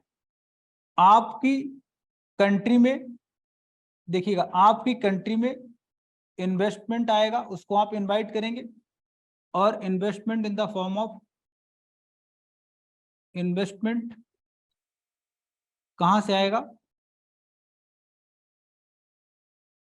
फॉरेन, मतलब आपके यहां पर फॉरेन करेंसी आने वाली, और एग्जांपल लिखेंगे FDI एंड FPI FII। ठीक है, इन्वेस्टमेंट कैसे आएगा? आप अपने आप को ग्लोबल करेंगे और आपका इन्वेस्टमेंट आएगा फॉरेन कंट्री से।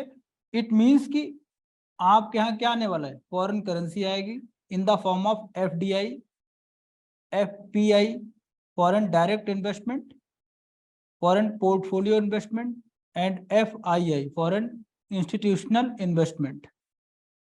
तो बड़ी क्वांटिटी में आपके पास पैसा आ जाएगा, तो इससे आपका फॉरेक्स क्या हो जाएगा? स्ट्रांग हो जाएगा। विदेशी मुद्रा भंडार, जो भंडार होगा रिजर्व आपका, तो अगर ये सब आ जाएगा तो आपका फॉरेक्स जो रिजर्व है आपका, वो बहुत तेजी से राइज करेगा, क्राइसिस नहीं आएगा।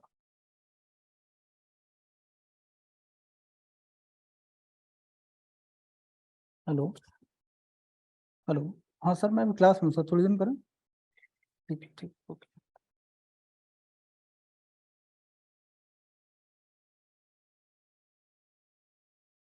क्या कुछ समझ आ रहा है क्या? इससे क्या बेनिफिट होगा?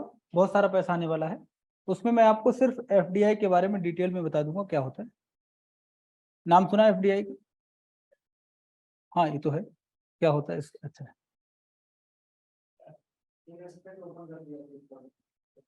हाँ ठीक है ना, चलिए देख लेते हैं क्या है। पॉलिसीज को फॉर्मलाइज करके डायरेक्ट इन्वेस्टमेंट, मतलब अगर डायरेक्ट कोई कंट्री अपना इन्वेस्टमेंट करना चाहे फिर एमएनसी इन्वेस्ट करना चाहे वो ओपन कर देंगे, उसी काम पे पॉलिसीज का फॉर्मुलेशन किया जाए।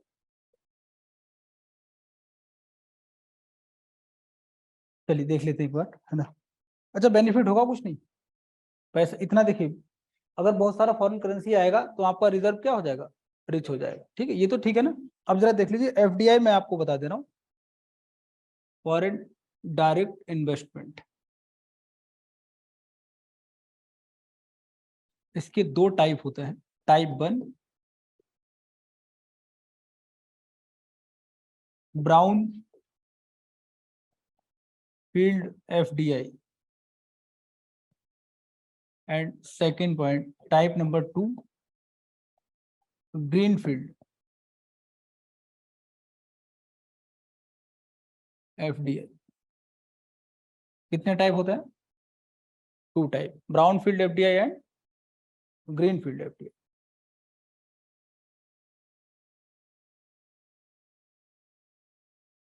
ब्राउन फील्ड मींस इन्वेस्टमेंट इन रनिंग प्रोजेक्ट। ठीक है, जैसे मान लिया अभी अपनी कोचिंग में, एलिट में अगर कोई पैसा लगा दे तो ये क्या हो जाएगा? Brown field. ठीक, इन्वेस्टमेंट इन रनिंग प्रोजेक्ट। और अगर आपका है इन्वेस्टमेंट फ्रॉम जीरो, बिल्कुल बेसिक से, आपको लैंड परचेज करना है, इंफ्रा डेवलप करेंगे, उसके बाद प्रोडक्शन स्टार्ट करेंगे, ये हो जाएगा आपका ग्रीन फील्ड FDI। ठीक है, डिफरेंस समझ आया क्या है? ब्राउन फील्ड FDI का कितना टाइप होता है? 2 टाइप। ब्राउन फील्ड मतलब किसमें? अरे कहाँ हो, मन यही है ना।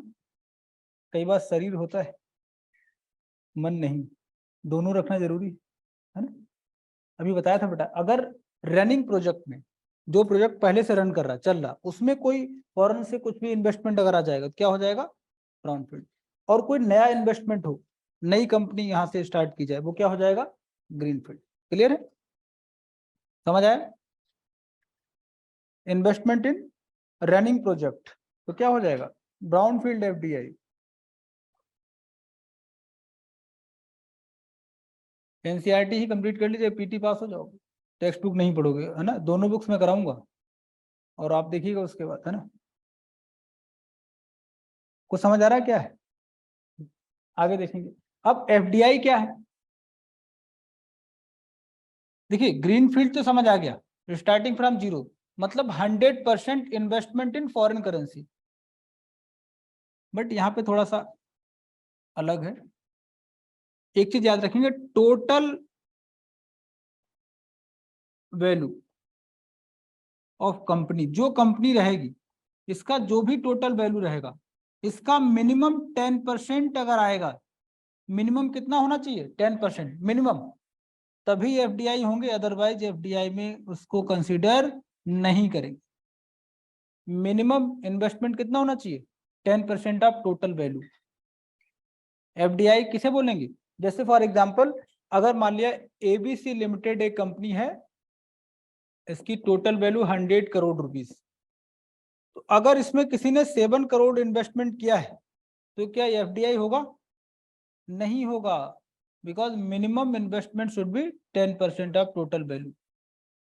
ठीक है, अगर 10 से कम है तो ये आपका क्या हो जाएगा, एफ आई आई। क्लियर हुआ, या फिर एफ पी आई। ठीक,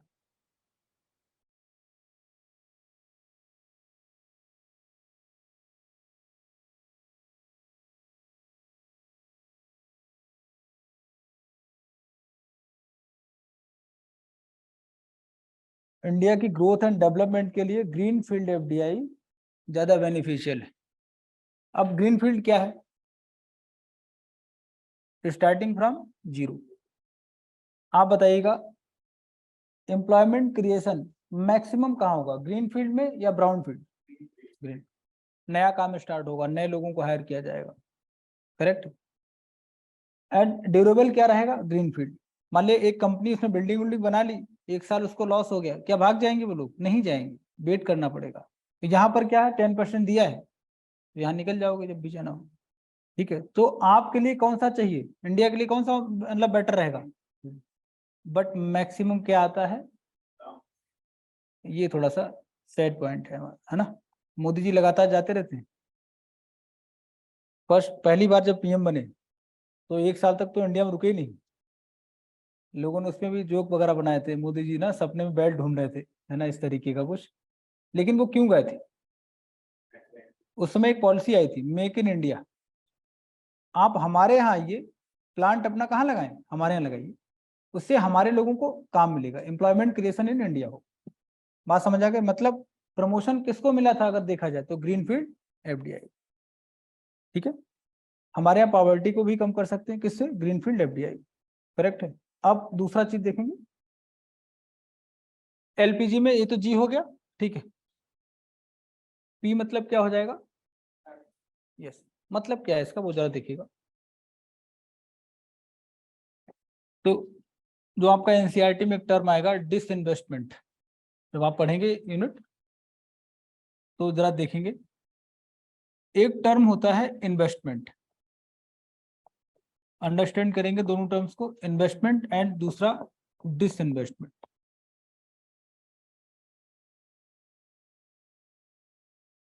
इन्वेस्टमेंट मतलब क्या है जरा देखेंगे, अगर किसी पर्सन ने मान लिया, सपोज करो कि एक लैंड परचेज किया, पैसा लगाया 10 lakh rupees, basic infra develop किया, यहाँ पर रूम्स बनवा दिए और 10 लाख रुपीज रूम बनाने में लग गया, तो टोटल एक्सपेंडिचर कितना हो गया, 20 लाख। लेकिन अब इन्हीं रूम्स को इसने रेंट पे उठा दिया, रेंट पे दे दिया, और एक रूम से मान लिया 10,000 रुपीज पर मंथ मिल रहा है, तो पर मंथ इनकम इसकी कितनी ऐड हो जाएगी, 40,000 रुपीज। मतलब ये जो 20 लाख रुपीज इसने एक्सपेंडिचर इसका हुआ है, और इस एक्सपेंडिचर से इसकी इनकम पर मंथ कितनी इंक्रीज हो गई, 40,000। ऐसा कोई भी एक्सपेंडिचर जिससे आपकी प्रॉपर्टी बढ़ जाए, आपकी इनकम राइज कर जाए, ये कहलाता है इन्वेस्टमेंट। ऐसा कोई भी एक्सपेंडिचर जिससे क्या होना चाहिए, आपकी प्रॉपर्टी बढ़े, आपका कैपिटल बढ़ जाए, या फिर आपकी इनकम इंक्रीज अगर हो जाए, तो क्या हो जाएगा, ये इन्वेस्टमेंट। क्लियर है? और मान लिया इसके बच्चे ने, डैडी ने काम किया था, बच्चे ने 2 कमरे सेल कर दिए, बेच दिए, सेल कर दिए, और उनको सेल करने के बाद 10 लाख रुपए इकट्ठे कर लिए, तो ये प्रोसेस कहलाएगा आपका डिसइन्वेस्टमेंट। क्लियर है? सेल करना क्या हो जाएगा, रेलवे में डिसइन्वेस्टमेंट, एयर इंडिया में क्या हुआ, डिसइन्वेस्टमेंट, पैसा इकट्ठा किया गया। ये आप देखेंगे। अब इससे क्या होगा, इस यूनिट पे क्या लिखा हुआ, मान लिया एक पब्लिक सेक्टर की यूनिट है, पब्लिक सेक्टर को मतलब कुछ भी कंपनी वगैरह है, तो यहाँ पर क्या हो जाएगा, एक तो इसको प्राइवेट सेक्टर को हम दे देंगे, उसका तरीका क्या है, डिसइन्वेस्टमेंट। क्लियर? सेल कर दिया, पैसा आ गया। और सेकंड पॉइंट, एक तो डिसइन्वेस्टमेंट आपकी बुक में होगा ये, एंड सेकंड पॉइंट ये हो जाएगा, इसमें मान लिया कि 51% शेयर जो है वो हमने प्राइवेट कंपनी को दे दिया, तो ऑनरशिप टेक्निकली कहाँ चली जाएगी, प्राइवेट कंपनी के पास। तो ये भी तरीका हो जाएगा। मतलब क्या है कि डेवलपमेंट में, ग्रोथ में, इन्वेस्टमेंट में हमने किसे इन्वाइट किया है, पब्लिक सेक्टर को किया है। इससे गवर्नमेंट पर बर्डन क्या हो जाएगा, कम होगा। कुछ समझ आ रहा है क्या चल रहा है? ये मैं ज्यादा तेज बता रहा हूँ, नहीं समझ आया? नहीं आया ना? आ गया? क्या समझ आया?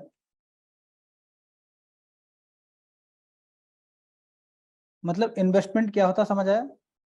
ऐसी जगह एक्सपेंडिचर करिए, पैसा लगाइए, ताकि आपकी इनकम क्या हो, बढ़ जाए ना। हाँ, समझ आया? गुड। तो ये क्या हो जाएगा आपका, एल रह गया, आपका पी हो गया, जी हो गया। क्लियर है? मतलब एल से क्या हो जाएगा, लिबरल आप होगा, उदार। तो लिबरल होने का मतलब, पहले हम लोग कोड़े चलाते थे, ऐसा तो नहीं था कि हंटर लेके टहल रहे प्रधानमंत्री जी, ऐसा नहीं था। लाइसेंस पैटर्न थोड़ा क्या कर दिया, इजी कर दिया। ठीक है? और जिसको आप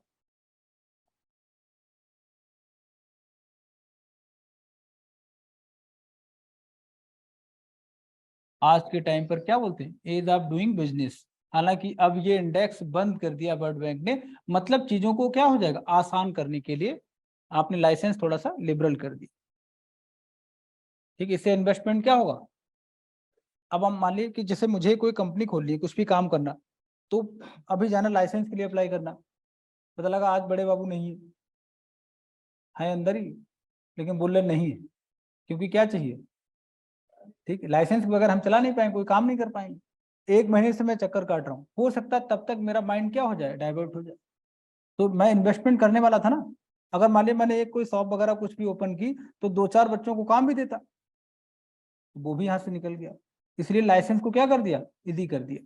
उससे इन्वेस्टमेंट क्या हो जाएगा, ऑटोमेटिकली बढ़ जाएगा। ठीक है? तो अब प्रोडक्शन भी बढ़ेगा। आप देखिए, सारा काम जब होगा तो आप देखेंगे, अब इंडिया से हम लोग क्या करेंगे, एक्सपोर्ट को इंक्रीज कर पाएंगे। तो यहां से भी हम लोग क्या अर्न करेंगे, फॉरेन करेंसी हमारे यहाँ। ठीक है, बात समझ आई? ये सब करना है। तो एलपीजी ने बड़ा रिफॉर्म किया है आपकी कंट्री में। ठीक है, कुछ समझ आ रहा? अब बताइए, डॉक्टर मनमोहन सिंह ने कुछ किया, नहीं किया? बहुत कुछ किया है ना। ठीक, जरा देखेंगे एक चीज। देखिए, पॉलिटिकल थॉट्स अपनी जगह होते हैं, लेकिन जनरली जब आप यूपीएससी के बारे में बात कर रहे हैं, तो आप नेहरू को भी उतना ही मन से पढ़ेंगे। बहुत सारा काम उन्होंने किया। डॉक्टर मनमोहन सिंह है, राजीव गांधी, आईटी इंडस्ट्री का बेस दे के गए हैं राजीव गांधी जी, है ना। एंड उसके बाद आप बात करेंगे, एजुकेशन की बात करें, राइट्स की बात करें, तो अम्बेडकर साहब को पढ़ना होगा, कलाम को पढ़ेंगे, विवेकानंद को पेपर 4 में पढ़ेंगे। तो आपको नेगेटिव थॉट किसी के बारे में नहीं देना, है ना। प्रिपरेशन में कई बार लोग क्या करते हैं, देखिए आपको पूरी जनता को डील करना है। अगर आप ही अपने आप को डाइवर्ट कर लेंगे या डिवाइड कर लेंगे कि नहीं मुझे इसके साथ चलना है, हम अम्बेडकर को ही मानेंगे, या हम सिर्फ नेहरू जी को मानेंगे, या फिर हम मतलब पर्टिकुलर विवेकानंद को मानेंगे, तो सोसाइटी में तो सब लोग मिलेंगे। तो सारे आइडियाज आपके माइंड में होने चाहिए, सबको साथ लेकर के चलना है। मोदी जी तो सबको साथ लेके चल रहे हैं, सबका साथ बोलते नहीं, अब तो ऐड कर दिया सबका विश्वास, एक और ऐड कर दिया सबका प्रयास, बोला नहीं बोला, ये सारे लाइंस बोले हुए हैं उनकी। खैर एक चीज और देखेंगे बस फिर आगे बढ़ते। बीओपी नाम मिलेगा आपको। बीओपी क्या होता है, इस यूनिट में आपको मिलेगा balance of payment, balance of payment. ये क्या होता है इसको जरा देख लीजिएगा। जैसे आपका कंट्री है और हमारी कंट्री से किसी भी कंट्री ने किसी भी तरीके से हमसे पैसा लिया हो, मे बी नेपाल के लोग हमारे यहाँ काम करने आते हैं, बहुत सारा पैसा लेके जाएंगे तो रेमिटेंस नेपाल हमारे यहाँ से जाएगा। हमने इंपोर्ट किया, इंपोर्ट करेंगे तो कोई हमसे पैसा लेके जाएगा, यहाँ से भी पैसा जाएगा किसी भी फॉर्म में, या हमने किसी को गिफ्ट दे दिया तो भी हम पैसा देंगे। और हमारी कंट्री में किसी भी तरीके से पैसा आता है, अर्न करते हैं, मे बी हमने एक्सपोर्ट किया तो हमें डॉलर मिलेगा, हमारे लोग बाहर काम करने गए, रेमिटेंस बहुत सारा आएगा, करेक्ट है, और हमें भी किसी ने गिफ्ट दे दिया तो वो भी हमारे घर आएगा। ये सब कुछ जिस अकाउंट में रखा जाता है उसको बोलते हैं बैलेंस ऑफ पेमेंट, ठीक है। और इस बीओपी को, बैलेंस ऑफ पेमेंट को, इसका जो भी बेसिक डेटा है वो सब मेंटेन कौन करता है प्रेजेंट टाइम में, रिजर्व बैंक ऑफ इंडिया, ठीक है। और देखिए इसमें क्या है, किसी भी तरीके से, ये तो मैंने तीन आपको एग्जांपल बता दी, किसी भी तरीके से पैसा जाएगा, किसी भी तरीके से आपकी कंट्री में पैसा आता है, इनफ्लो ऑफ फॉरेन करेंसी बढ़ता है या आउटफ्लो बढ़ेगा, ये सब मेंटेन कहाँ होगा, बैलेंस ऑफ पेमेंट पे। और इसको रेगुलेट कौन करेगा, reserve bank of India, clear. अच्छा अब जरा देखिएगा, मान लिया ऐसा हो जाए कि ये है आपका आउटफ्लो और ये है आपका इनफ्लो, ठीक। अगर कुछ ऐसा आपको देखने को मिलता है, आप जरा देखेंगे, इनफ्लो ज्यादा होता है, आउटफ्लो आपका कम, ये हो जाएगा पॉजिटिव बीओपी, ठीक है। एंड अगर आउटफ्लो, सॉरी,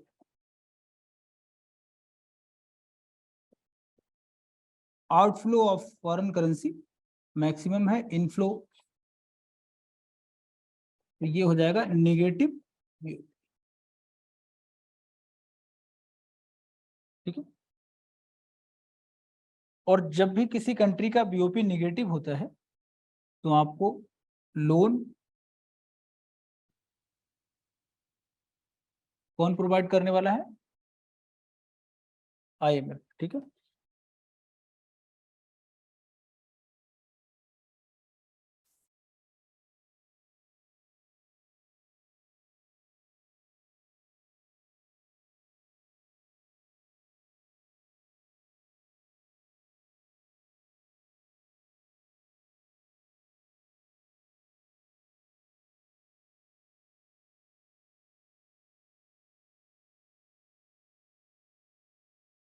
तो 91 में आपको लोन किसने दिया था, आईएमएफ। इट मीन्स कि हमारा बैलेंस ऑफ पेमेंट क्या था, निगेटिव।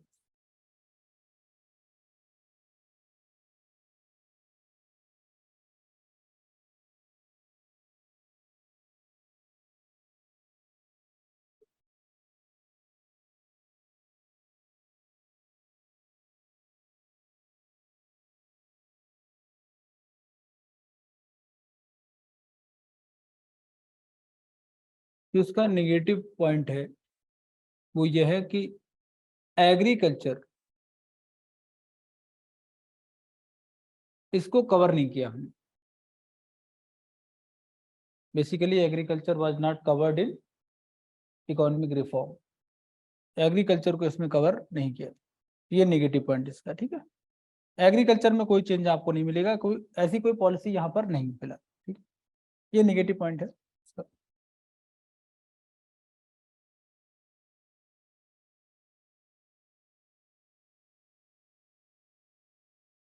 चलिए।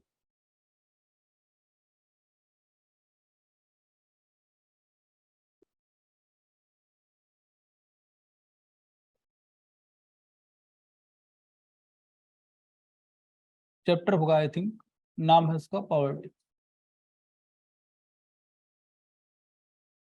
पॉवर्टी या गरीब। पॉवर्टी क्या है, व्हाट इज पॉवर्टी एक्चुअली, बताइए गरीबी या पॉवर्टी क्या है? क्या हम लोग पुअर हैं, ये बताइए, हम लोग पुअर हैं?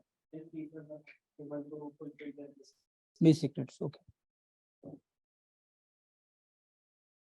तो इंडिया में क्या पॉवर्टी ज्यादा, maximum number of poors maximum किस स्टेट में होंगे, क्या लग रहा? बिहार में। Number of poors maximum in Uttar Pradesh, ठीक। And percentage of poverty in Bihar और उत्तर प्रदेश, इन छत्तीसगढ़। नोट करके लिख लीजिएगा, number of poors, sorry maximum number of poors in Uttar Pradesh and maximum percentage of poverty, maximum number of poors in Uttar Pradesh and maximum percentage of poverty in Chhattisgarh, according to Suresh Tendulkar committee, according to Suresh Tendulkar committee.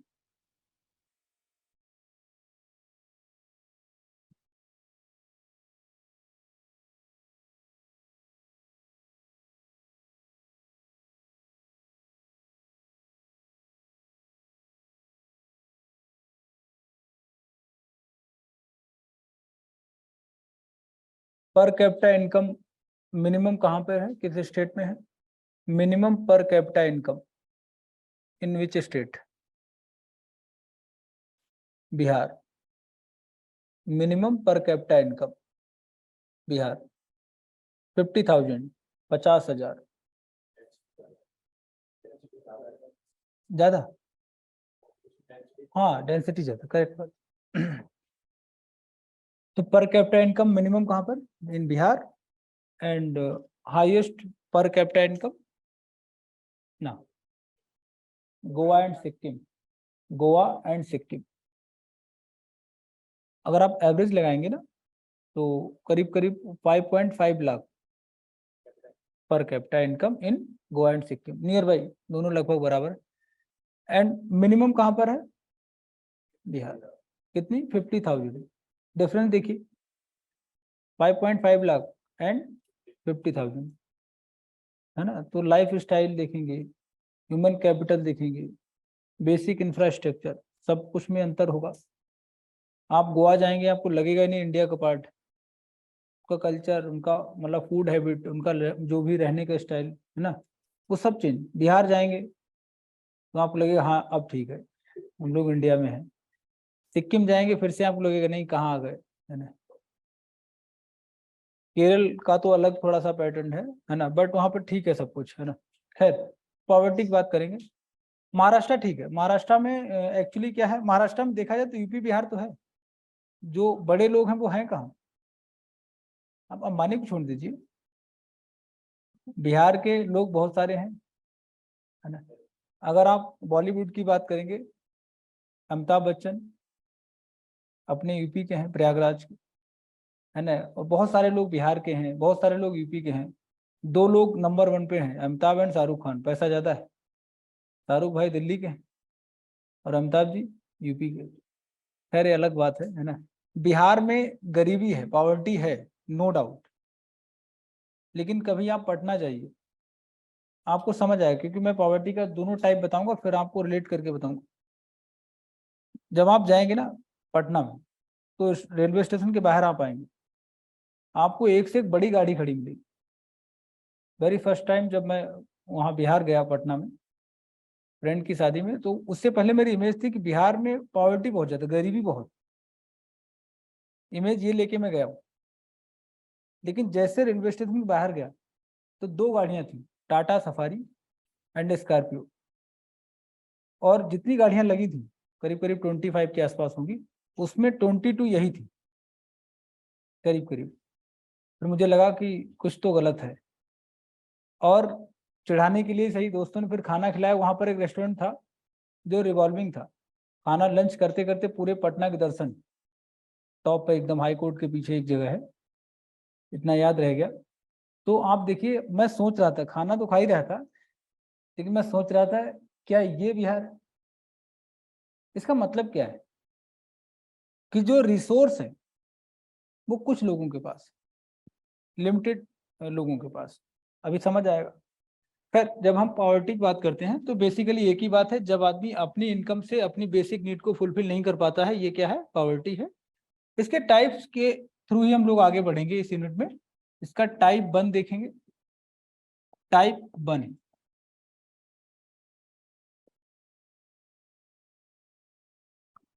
Absolute poverty. And type 2,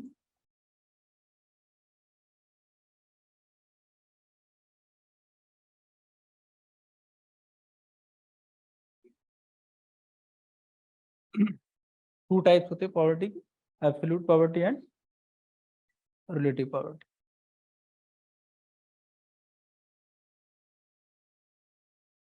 अब देखिए क्या है, चीजें क्या है। और absolute poverty means, देखिए इसको एक एग्जांपल से समझते हैं,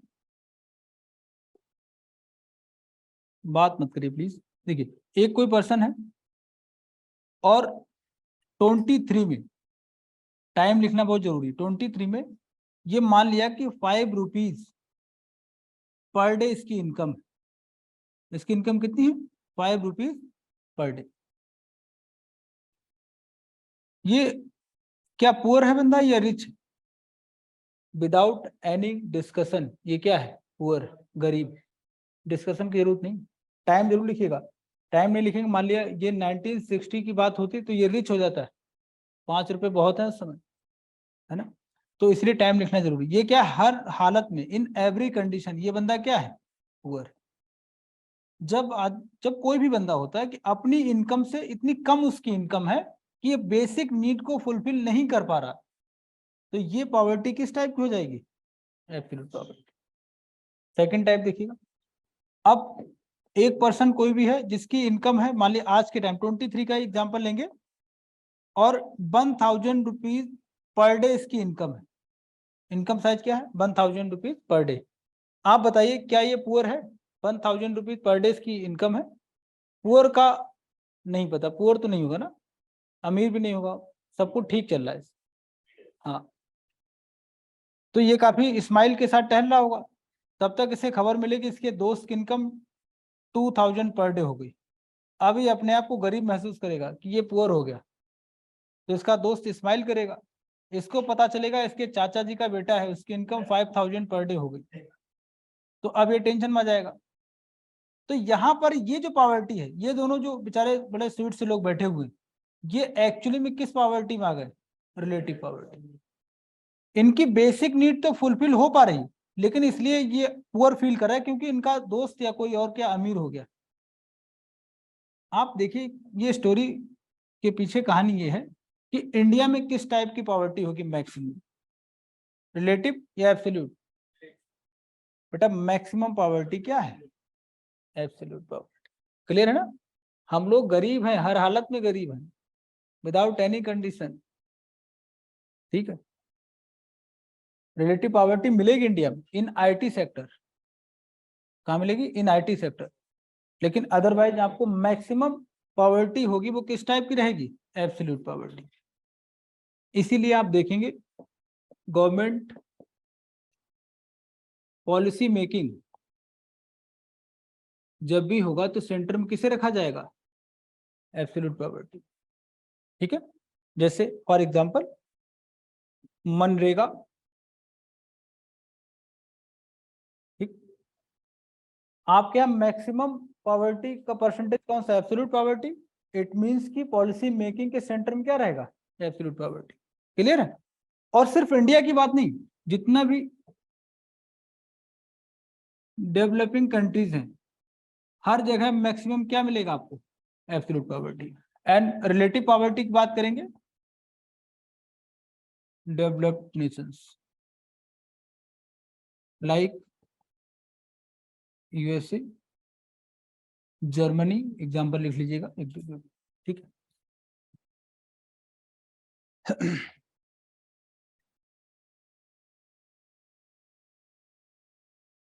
इंडिया में अगर आप रिलेटिव पॉवर्टी की बात करेंगे इन आईटी सेक्टर, इंडिया में इन आईटी सेक्टर।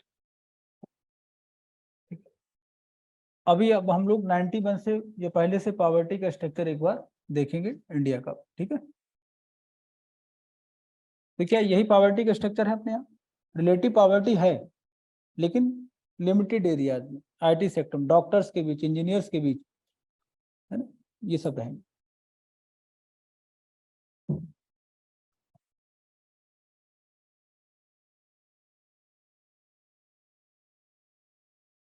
ठीक है।